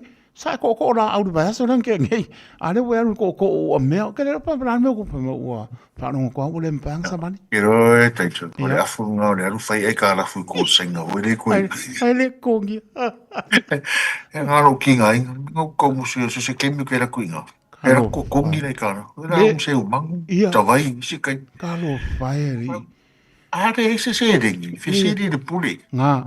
Mai de kata le ofisi le whaonga. Nga o mare pei mai long kokongi. Sau sa o long kongi pia kong. E sere maa ngai. Ia. Whai a ke mingi. Whapea o sui teito e re o le whai a. Alo paptai le manu. Paptai o lewa mai suru tino mātango pia po le alopo le li ilo so i po lau lea. Tai tonu po paritua. Manu po alo e mai si o tātou te li lo pia ngai mta longa. Ia lo iai peleanga leo le li. O a mai se tō o nanga ea whai se tāna o paponga maro tātou. No o manangang whanolo. O tai teito e pia o na taurunga tu le neva ia so atoa. O tai fo i le Fiafia le radio Samoa mo le no so ni to the Pacific Public Health Services o mato ia o fa mo la vane tanto tamata Pacifica ia e to tonu na fa la protonga le National Public Health Service ia si le fiolo fa tele termine nei dunga inofle ne misela e tulanga le se fu to ia cases ia maletasi i la Queenstown. Au kesi si mo o outbreak e lua e le felata. E ese a le mafuanga na le mena mafua mai ai. E pia le mafuanga le na o le tau whai atu. O le tau ngolongo pia o le tātou watunu. Ina ia whaatau o pia pui o le misela. E le leile tātou tonga pui a. I lo le tau tonga fitia. E o tātou maasani ai. E tari tonu. O le ngangala wei e a foi e tu atu I au tafa. O mato ngā duru e a le tero temi ma nisi o e kalesia. So kalesia misi foi nisi o tātou community groups. O le mautou avela valea. O le whamanatu I nai o tātou ainga e misi fui ia nei whanau. E peia o le tūranga lea e tamu whai atu e. Ia wani I tātou toi whapea watuai. Ia, ia. Ai te tau ona tāpena. Lua tui pui pui o le whamau maunga ri matamantai fu mai. E lua tui pui pui misena ia matua I wha tuai lava le pui pui o e mai le ina vea lea ma le maua I o le whama. Ai whai mai ia o le immunization o le paude o le au wala e pui pui mai o e le maua le whama. E rea fu I o tūranga I le helpline fu le pa visiting ia le tūranga o whape te le o silafia ina pe ua whailo tui pui pui o le whautuanga vini lau fo mai o lau fo mai o lo iai ia whamau maunga o lo soi fua malolo ina e mato fo mai nei le mele iai e pe o le history a lava o oe o lai tutonu lai teu mau e lau family doctor e le mawhai fulana mato watua turanga I ona e mo le privacy al tangata al tangata soi fua o le vangare na a pea e a fo I o nai te le o motino open whailu tui pan au lau fo mai e fo ele numero le o le oval se lau wono tasi ono oval se lau wono tasi ono o fo linga o le misila e ona po symptoms o le misila e pia ona mai tauina o le fever ia mis foi la o le kale whalau so o le tafe o le isu o le wai o fofonga po o mata ia o tinga foi o whai o se a me te taona e silfi a pe o la oso se la vela foi le lo tinga po se rash le sina vaenga sina I tu vai o le ma e pela o le tūlanga foi le e a foi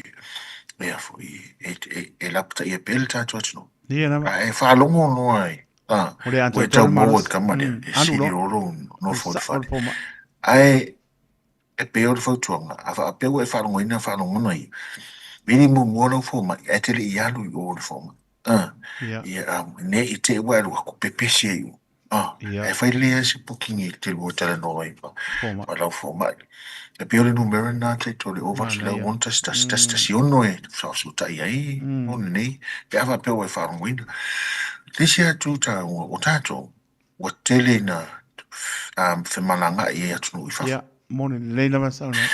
Ai le I malanga I sa mo po le malanga fo I atunu I whafu. E tiaki, whailau siaki mo. Longo na fo mai, o whailau tui. E le leilo wanu I whafu. Ia. E le ke alu ako e le o mau o le misela. Ai le lope ke o aku le kongu na e sa sao I o le misela. Ia mai a whaina ni. Lesi mea ta o leo tui fo ina I o tato whanau. Ia onga. Ia. O le tua lalo lava ia masa.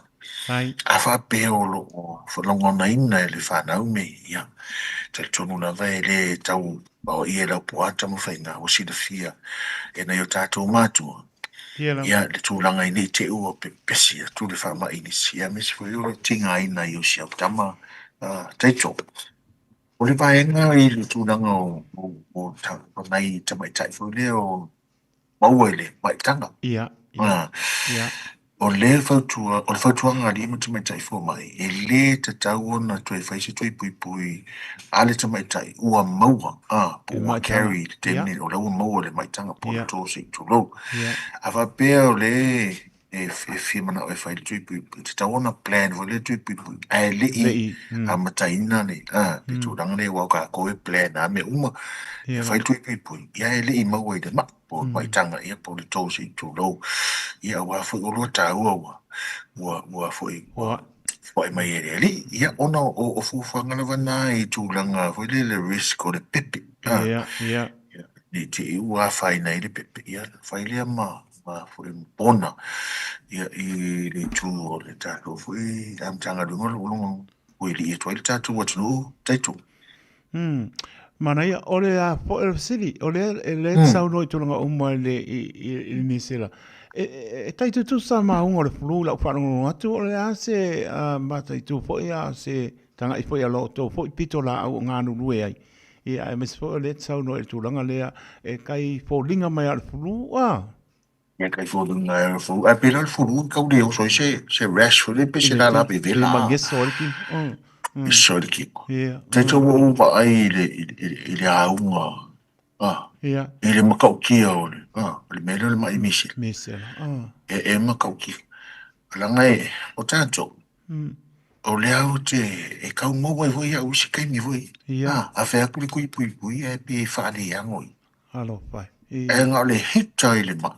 Mavelo. E koe mau fau. Au kuai rungu mungu le ma. E pe o le A whapena o le ua mo e oi tono o lo mota, ia me so showing. E ke ngopo e sea straight away, pe a me oi ke ngopo le palma.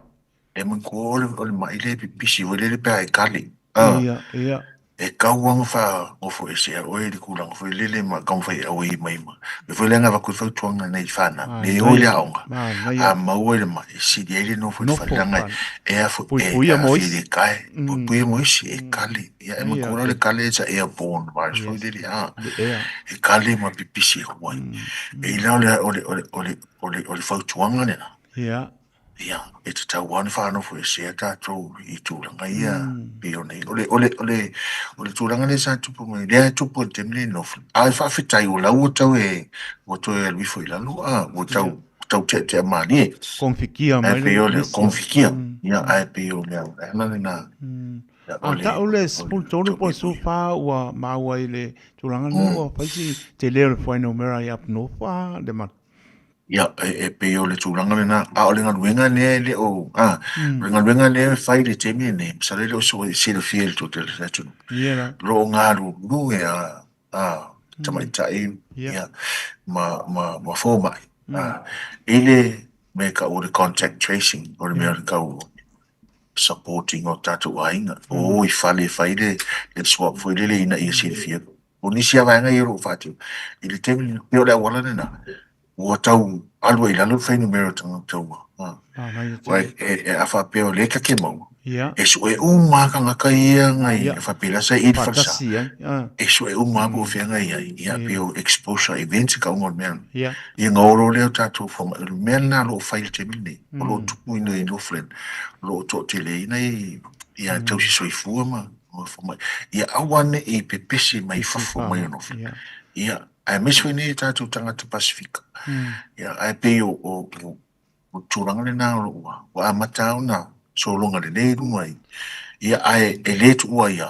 Le anganga longo fo ilea le tātou matanga me. Ia awane ia whaina tātou. E mana tua taito ia mene sa tupu mai sa Samoa au. Ia. Lena tō te le nei whanau na mau. Soifua. Le siana mea lea vaengo lewa awa ai e maturi matai i tātou matanga le. Ia auani toi o i tātou. Ai mana tua fo wa lupe o e tanoa le man. Mana tua fo i o na ianong whanau fo i ana veves. Ia pau a fo i lele o le fina ngalo mātua. Na tupu ropa na ve lau loa i tau la sea. I le teimili nā. Ai toi o atu i fo mai. O tuai. Te lea whaina. Wa fo i lau whape aingi mai sa mom kurang wapenga. Ana o pese aku le misela i sa moa. E vai mua e le ase se meka kapai e mongi ka ke pa mo fo na i taula sem tulanga wa le asa i nga se o mo fe o mai o tato e me se lava o alam pa na pe tu po fo i atu no e mamau e mai sa mo ta mai e a ve ala pa le fo le ka un faila ma kulanga pa tulanga pa nga kongua e fai ala i atu no e ma pe la tulanga na tele ala pa no taiminga wala I fofo i whaka e ele ia wa me e ve pa i se vai ia o le taimi a o le manato o le tina o le manato o le tama o le sa o le a e wile ia pa mana ia tele ia mana ia le tu atu i sau no ang mori mtolanga uma pa ia se mea po wai sau tiki o ka longa ia wa po mai fo au tiki manangang pa no o tai le se tiki se usu me o ka we fa mua le loku kai alu mono ia nga mo fa we dei me ka kalo alu mo le loku ka kalo mo mo au ska ko au le ka alu fit ai a votuang ia e li mo e pele e fotuang ma no ko ni ta tum tanga venga mo si fio inga I pharmacies fo ile o lo lata tu ia auto e ma fai lo to walu ui e fai lo tu ile lo fo mai pe e si fio le fai lo tu ia fai nga fisiringia ia na pharmacies so lo tu lata tu ile mena te lana ia fa tino le fo fanga le taitu ai o tu ranga vai tato tu e filo ai si fo ta program po salo se vai a sofo ai fa time mo le no le tonu la voa talia fo ele to tele tato mafuta mama tato aturu ia le tapo kalami ia faiti tiale pepese o fa ma i misela no fa lava tato mali tele ia langa pasala ai o ma fa sa ulanti ia ani ia ri o le fa inga ka uri kemi o le vai sa ver ga ko si ro fio ga Purify water. Ngô phải là gì vậy? Vậy đâu vậy ngay sai và bộ ngay cái mãi. Ai mỗi lần ngang ngồi phạm trái le manu phạm trái le phạm no trái mi ở đâu ở phần nào cha cho nó phạm trái mỗi nàyเราlẽ mình sẽ lẽว่าcha phi loại phổi lùng béo ngang lẽ ya phạm con mà lẽ cho nó ya lo phần đấy ya bộ béo lo tụm cha phổi mà lo phổi ngã vào phổi đấy ya cha cho ya tau tua le tu no so sala fai mo bi inga lo ta to tua lo te da tu fa tua man fo ano ya mes fol to pitola au ya mes fol ta li ya nu ya tau manga anta longa ya Wallace mo le adu luma ala ta te wi atu o inga fo ala ke ya ku ya ki pa mo le ma ai ora ko fai no te se voi le fai so eto fai ya so se fue taito allo patelato se fue al mano se fue ole te vele tu mai luas po van minuto ona ta ole tu las full lua tato proclame le mo oe ua mawhai o na aura tula polo kalame le leimo o ia so taitasi o na o le langolango malo si le whale maliu a se alo le atunuu o ese tatupu funeral directors I Manukau City. Kalame le leimo oe, ta no whala. Tu se e peru e se furuma le tolu o lona whai upo e se furuma le lua. O lea, na pupu ngā tia Yesu I tua o le whai te toa o le aai. Ina ia whaapa ia ina ai e ia. Le nuu I lona lawa toto. I le whenga inga tuai. Na whaatonu e le tua Mose. E whaatonu a rona ma le awosi taulanga. O le taulanga mu mo anga sala. O kovi poa ma oti poa. A o ano ma o povi ma oti nei. E se sunu I lunga o le whatapai taulanga mo le taulanga mu. O le toto e ave sau wina I to tonu o le fata fai taulanga o lo I to tonu o le potu pa ia o le whala whatapa. Ai o pa uma ota uma I to toe mai I manu vai whai e na ose le taulanga. Ia avatu I tua o le pā o le tua o le nuu ina ia matua su sunu ina ia matua liu efu uma o ota nei tua o le pā. Leo tu sia epe. O Yesu, ua taunu uai mea umana valo ia, ma tu sia I le whengainga mua po le whengainga tuai. Wana whaasa tauroina Yesu I tua pā o Jerusalema, I korokota po Kalevario, o le whaola tanga o le tongi yola, mo le lalo langi uma. O lea na hanga no I atu, ma whamanatu atu e Peru, I tangata Kirisiano Utah ia. Ia tātou o atu ma muri ia Yesu I tua le pā. Awa, o le tātou maru. O le maru whale anganga e le whaia I limo tangata. O le laumua, o le city, e le o Jerusalema lea o lo ia nei le lalorani. A o le Jerusalema fau. Whaale langi wa umwana ta penda Yesu. O le tātou whata whai taulanga. O Yesu Keriso lo tātou tongiola. O Yesu le taulanga o le tongiola mai yanga sala uma. Talia o ia e a vea mau whaolo. Manatua ele lei mo oe. o le ese tatupu funeral directors o se fale maliu Samoa o le tali foilea o taimi whaingata ona o le malanga al maliu maleoti. E mawhaifoi ona latu awina atu ma awina mai tino maliu o e pele mai so o se atu nuo lalolangi. Mala auno le ese tatupu funeral directors i le lua no lua toru fitu o. Lua no lua toru fitu o. Pea fiu ane ele se fulu malebalu Norman Spencer Drive in Manuka City.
Bebe me o mai le atua se whamania everlasting praise se whamai atua i le tātou porklame ele lei mo oe.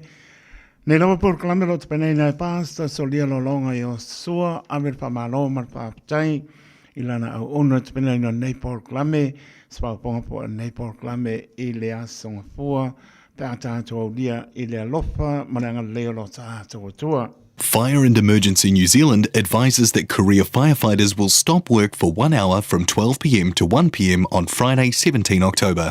During this hour, fire and emergencies response in some towns and cities will be delayed. Please be careful doing anything that could start a fire. Do not leave cooking unattended. If there is a fire, get out, stay out, and call 111. To see if your area is affected, visit fireandemergency.nz. Oh my, fata mo and follow chicken and things. My popcorn chicken, crumb burgers, my marinated wings. Le Chicken and Things, numero 1 di Melvin Road, Onehunga. te tala mai i le iwa le tai au anga i le 5 i le afiafi, a songa fua i le asu tofi, ma le iwa le tai au anga i le 3 le afiafi i le asu wharaile. Telefoni o iwa, whātasi ono, 5 o ono. O le aiai si whaapito matau tia mo le te tala aloa ia o le chicken and things i le aso ono o ke topa.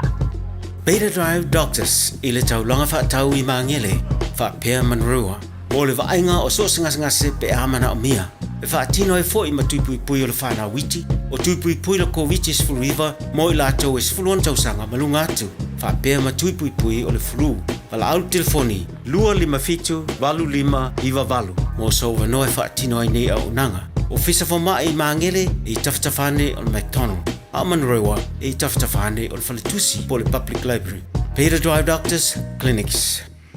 Spriva vidute ona tala le tula spulma le lua to e unata to tana. Peno paponga i le sol tau tō mai tanga mai tipi au tanga mai asu i ai marita tona poa.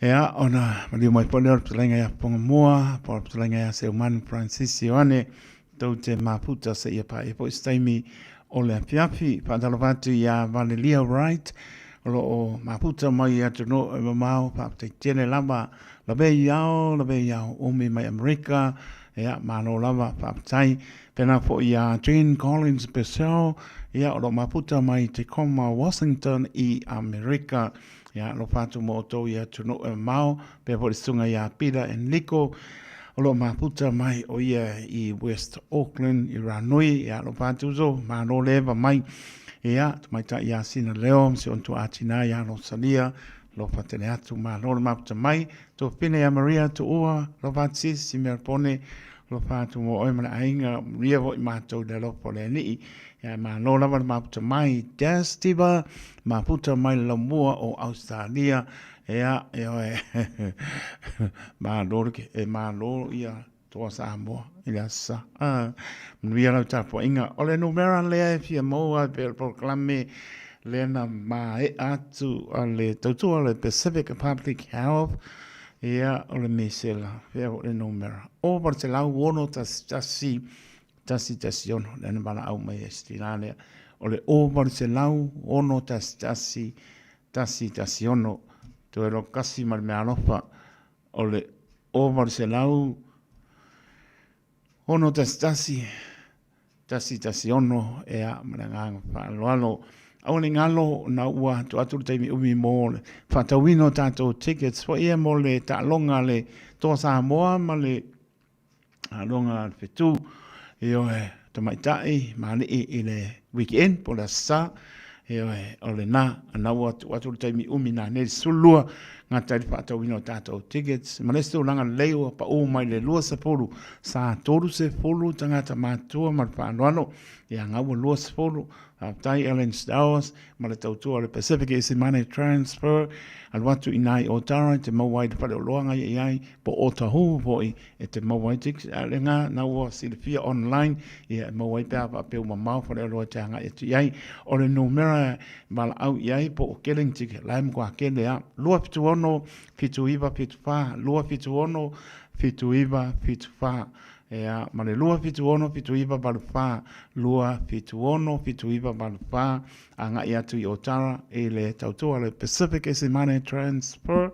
Ea ma otahu nai mo lea ea lato la lana tato tickets umana ne sulua ua luspul ta la e ke wa laku a fai posesi le ai kursu le wa kidia kulungo le ba ke le wa fa ko mai ale pule ya ngau pe mai Ellen Stow ore na todo se fulu sawa luas pulu tamaiti ya por sulta la por sulima ta la ya te mo luap tu ono tu iba pit fa lua fitu ono fitu iwa valpa male nganga fa lo na minute se sai aku ia tungsia Bill Wilson ia po filme o ia le wakari aku le sailo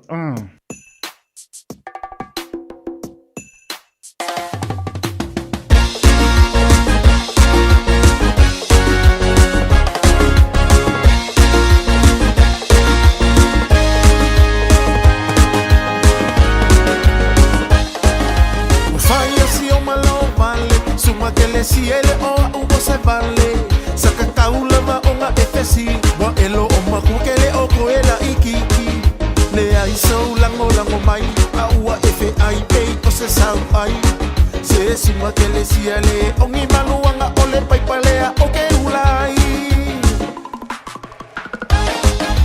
Molongo fosila fia isi kenge afakasile o Rusia o ia foi ole isi seila amalaka mai I au se kalia o ia lea make ko alua e fai fo ilanga o longa ko alua e se lelele nga ke fa ama o popo u o fuma o ngala e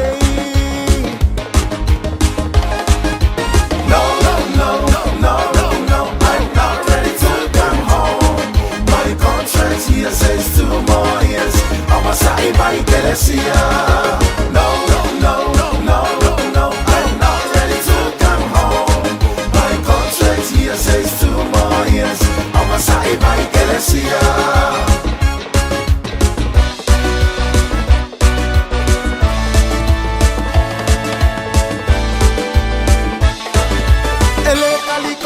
Uloko o ke le sia le ama ke ngongofo ka ida me onga eliu ayolo atile I fale la ungiu eloko le anga ya o langa kama ke yele na lue kau ap ua ko e fa fo I Samoa ua fai la masima san o si anga lu fa alongo mai ke le sia kapua I mai ma le Fiafia nga o e lava le fofinge e si o ile ke le okupe awa e ke langa ma o le o ke ngofo ma le fa kala ele misiko me amaka ma le fa ko anga ale fai rasta No, no, no, no, no I'm not ready to come home My contract here says 2 more years I'ma say my iglesia No, no Maru atu, lenga lea pai, Joe pai lua, patu mo luma patua, neta, maria po le weekend, ia, leo patu mai ia le pule o le omega gas, ai patala patu ia Maria tu ua, te Steva, pe ho sunga ia Andrew, tu nganga lo mai moa mai ma ke le opa, ia mai te fua, ia ma le pasa, ia lo patu Andrew, tu nganga ma le ainga, maria po le weekend, ia a leua, taunu ma le pule o le Omega gas fa pongal maro tato tunu le ngang pa lo pa tal vatu tong sia se o malo le tau tau tu tunu ni ere ni utato mo mai foi nei lo le utama putai ya ma ngang pa lo pa tal vatu ya se tu man mia jangan lama foi fi man ngang le fa tai le nei tu la o le tai ao a tai to la su la wa ya o la me o le upatong sia yo pa tai la ba tai to ni la ba sa o le la o ta te do I no pe au e yo ya te nani po le lo fo ta to ta pa au le langi te ina mai lo so fu so ta tu nu e fa peso ma to wala ya fo le o ta to fila ilu monu a de tu nu fa malo se fu mo ni fa malo si tai to ya langona le tasi ya pa pena lama a pa pe la bo o e po spane tono nisi fo ia po to tongia fo ia me siro mo po lo manu se kava to fo ile tolenga ia te tia ia a la lo tele mai lava pa mai alu kan ngom sa o ia tong sia a lofa ke ia ia o le lava ka un pai eku o ane me e alu ia lam pa ka ula eku ia fa tai te tu mo fa ilo me le tu langa na to ia yo al me sa la to ia wa o te tal sia ia fa pe o la sabadi e tu longo le ngana tu longo la ngana tai to fa o ia ka se o ia tal sia ia fa pe o la fa non sabadi ia singa wa le anga ta fa pe o mai o pi o le lona ao ia o le mpai lo lang sabadi pili wale mapai la banga wale pai pala aunga ia ngande ia tu ma pera fa ma lo ngai lo so a taito tai lava tongsia ia pa me ia molong malasi ko po i ngava ia so pe au de langa leo leli al me sino lo mon mio e uso bane o pa ia mo manu sport partua man fano ya ngan lue po i le uta to wanga e tu le weekend ai la foto ya mo so pin ngalo wan pa pong ta po al malo ta to no tong sia ya le ngala bala fa fa le le tura le ta ya te ia taito te ina mai lo se fu ya fa piso ma to vola Yo e wa fi lau na fa business o tato falta vale. O tautua falta vale tato falta vale o mega car nei I manu papu e do se lau ke meni strike. Ye fatala fatala la fa po anga Samoa fa malo la so fu mania fa malo to wa fa malo so la yo e fa malo so le sai au tato e to le lea tunu o ni sila o po au te ro e o tau ta la ma so I fangu le lo po fe asulu ye no malo le tunu o fe la me te uia ia e la tua e ku ai mai lava ono o fainga ta fo I nisi fo fanga fo ele malo lo tu lai mal temini ia mo ko ino sui fo malo nga to ia wa se pa fili munor tatu watnu yo nisi tu langa na to ia au tatu a mo tonu ha te vol to fa va tatu faleta bale yo ia a mo tiri ta bale pela filinga ta su mai matala mai a mata mai la mai tatu wa tatu commercials o tatu Toyota Dinos mandato Nissan Atlas ia pasala fa Fiat fa pa o ta yono pa o double capper single cab boy io tavole ia nga mo pismisi fo ie ia anga fo I Samoa e po mi drive to roli ia tau no mai tato wo mai la ia tato commercial vans o tato family vans o tai fulu no fo se fulu tassi o se fulu maleiva ia tato faso mai la tai balu ma tai fitu no fo tato minivans ia se mai o tato SUV la po lo ia termine CX9 o le CX9 CX8 o le Toyota Highlander ia so malai man tato fitu no fo la iti mai o le fo e Nissan X-Trail male Mitsubishi Outlander tato kai 7-seater la tolo mela iti ia aki nale telefone tato piki up tato Toyota Hilux o 4 Rangers o le fo le Nissan Navara o le Mazda PT50 male Holland Colorado to tato piki up ia o mo to no tato do toa tele ta vale fela filinga o mai fo en tuina mana tua e specialize le tato fale ta vale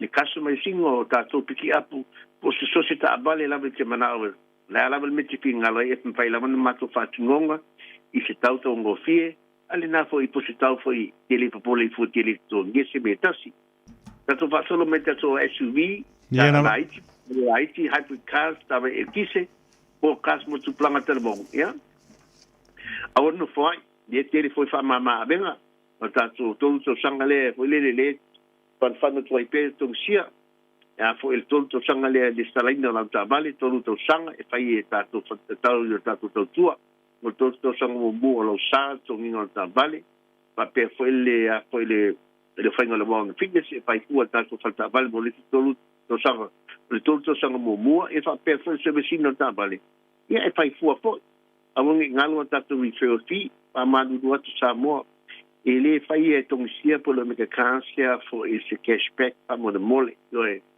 ona tu langa yo te manu la tu pa popo nisi ai tala ale mo tato refer fee et so swani te ati oi ya feli me sala tala società vale e lu a fe le refer fee o tu pe foi la le refer po fenga me alo fale e let to ninga yo e a o se tu sta fo ese faftaia se fa tai ya te oi fa mai ngol to sual o me kansi su manta la mai au vai se tala ile lu se lau kemeni stripe ngai papa to I marukau lu se lau kemeni stripe e na foi pe na bal au manta le line ile oiva lu fitu lima balu ta silua oiva lu fitu lima balu ta silua ia por te fon fa ya tonsia ole olwo tasi pat tuono lima patasi olwo tasi pat tuono lima patasi ya familiare tu io fai valo film le yasus ai ya tu e taito ya fa pe velo su ya fa pe volo fatu mal no fual fa pe volo ka le silo tu ngan ai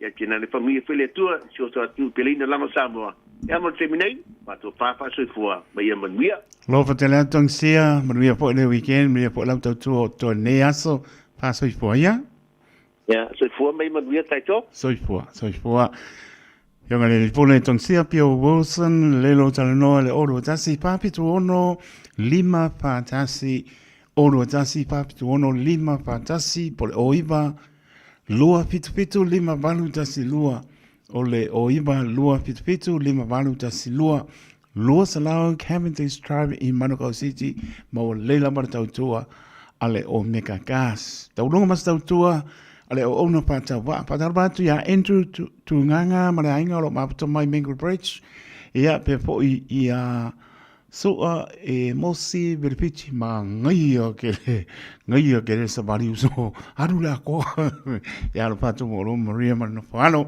Samoa tunu pele la labasta un pai wasala ngana le opo le tunu sana ia bana fa mo lo ngake sana manga le la auto ona pata wa manuia po pangamla singole ne yaso nai pa na o ne ngalo piki fa mo le tama por tinga ya awol pata mana lota ua o tala fa tore ti apolo maranga fa no ai manuia lava na yo tatu asin sina lo fa te atu fa mano longa le ya to so i po tuloi ya awa lava tiu te fai o bala o le manuia le fa ngana venga stopi mo le o pola ni nganga ya ina mo ye malona malo nia po i la tolo ai nga sengase mo to malawa yel fa mano longa le la to fe ngai pa no nga ni se pele ma tanga mo tsel malanga mani pa mai se le nga le ni a lo fa te atu via la vale weekend loa ta pena mai le tlenga ya ponga moa por tlenga ya se manu francisione to te ma puto se e pa e po stai mo le fiafi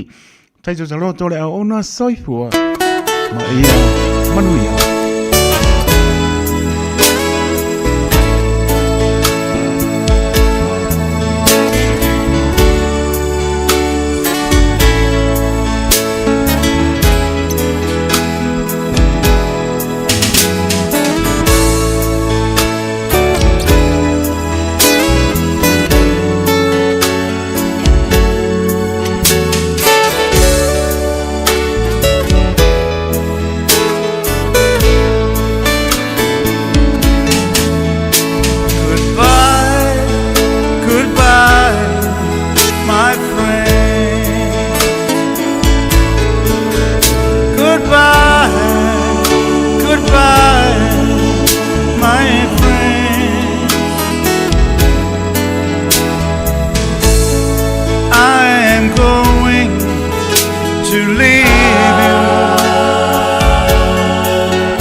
Dear brothers and sisters, in the book of John, chapter 14, verse 1 till 3, Jesus said, "Do not let your hearts be troubled. Trust in God, trust also in me. In my Father's house are many rooms. I am going there to prepare a place for you and I."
na o le Radio Samoa se furulima iwa toru a mo e tautuaina o e ilaungangana fitu aso le vai aso.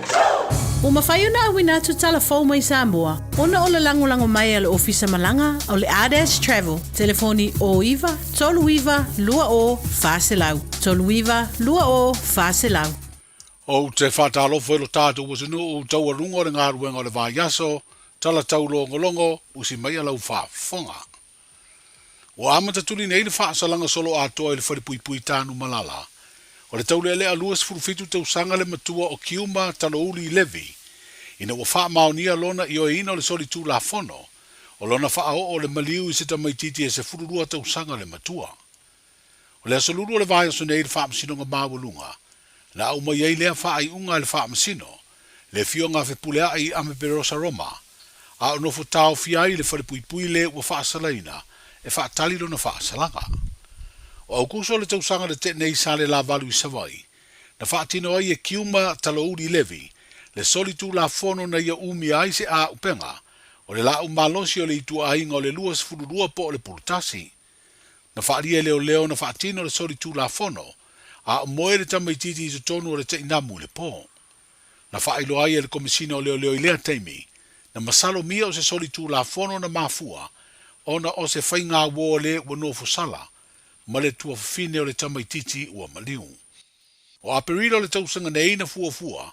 E vala wai mori mau ina ua mua te te le ua whaasalaina i le morianga o le fasi o te tangata wha moina.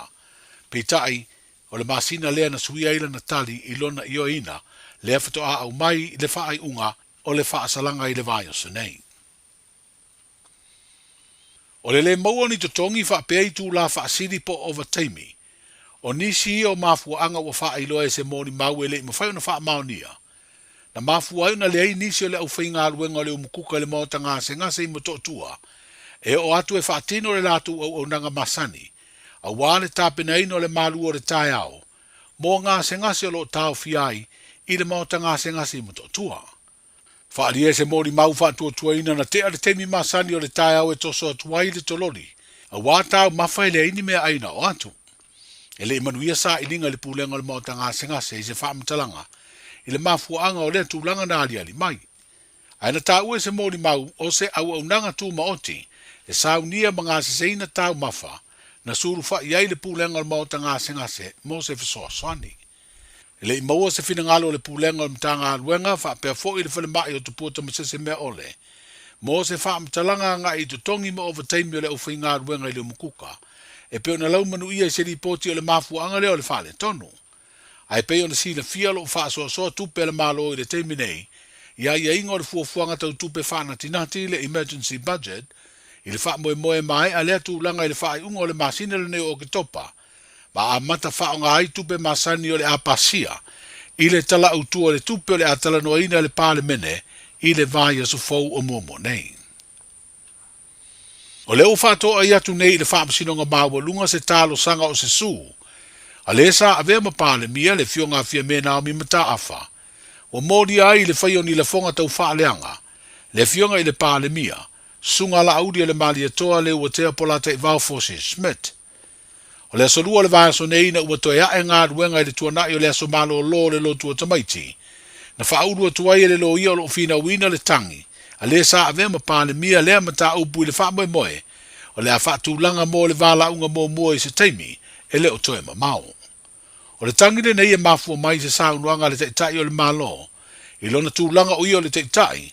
O le vaenga wha upu whai o le wha tua i le atua Samoa ua tasi. A o whaia se wha lau i loa tau wha tō sina lea pāti wha upu whai sa vai. A o le whaia le palo ta tere le tino. Le ana ia tā uaini a fianga o le fionga fia mena o mi mata afa. I le soli tū la fono na mali uai le te maita i polo fesa. Mai Amerika Samoa o Caroline Sinavaiana Garbert. O se tasi o tau aingo le li pālemia, le tamaita i a Lise Marie Schmidt, o lo mori ai fo i le tangi le sa avema pālemia le tano. E miliona se lau afe po le tasi tesi ma le tasi miliona ta la, le sua le fionga fia mena mi mata afa, fa sanga i le pālemia malona tau songa. Mo ufitia le au pongi saan, fa laptonga o tu stala ma le au faasara lau a Samoa le Jaws, ina ufa te ia le tala wha noa noa. I le maliu whaafuasei o se tasi o poututoa o le whaalaptonga, sa avea ma Pelestene mai le tausanga, e lua afe sifuru ono i le lua afe lua sifuru, le sunga i a Rudy Bartley. O ia o se tasi sa tu malosi, e si tia le whaatau ai o le sao le tonga o tu sitala, i le whaatino ina o le lātu ngā luenga, ai mai se ia muri tai ma tau sisia, le ta iala e whaafo e lea au unanga tau e lea tino. O le sunga ia Rudy Bartley e umia se tasi o pisinisi whaasara lau, le WT Media, mo le tele o tau sanga, mai whaapitoa, le sau nia o ta video mo por kalame whaalap tonga tu maoti, manisi o mtanga alwenga, ma whaalap tonga le malo. O le toe au mai e le whainga malo le paya inga le pāle mene, o le tausanga lua afe sifuru ono le lua afe lua sifuru, o le tūla fono e mori aitanga ta lau tele matu sitala i mori anga o le tau whaaleanga, ia ingo le tūla fono sori ngā tūla fono mamafa, le criminal libel i lalo le tūla fono lea ta ua le Crimes Act, au avele sunga tu ila e palupe sori aisa i lele maria le ngoi ma pāle mia. Na finau malo si eile sunga i a Rudy Bartley i le pāle mia i lea vai tau, e ta ofi le toe whaonga ino lea tūla fono. Pita ina manu malo le fuanga i lea teimi, ma toe whaonga ai lea tūla fono se ia o mai lava i le teimi nei. Lea ua mori ai se tasi o tamai tai tu stala, o lona wha msinonga u wha tūlanga, e su e ai mori anga i le masina fou o November. O se wha au wha maise mai le Pelestene o le Jaws, le wha lap tonga o tu stala mele au wha asaralau a Samoa, wa ave ai wha maisenga ma wha mawhana whananga, i ainga mauo, ona o le tuua whaafuasei o le mafutanga i le ola nei malea tamali, sa tele so na sawa o ngai le ati nae, o au nanga whaatu sitala mga luenga whaasara lau, i lo tātou utanu i ni tausanga ua mawai. Manuia le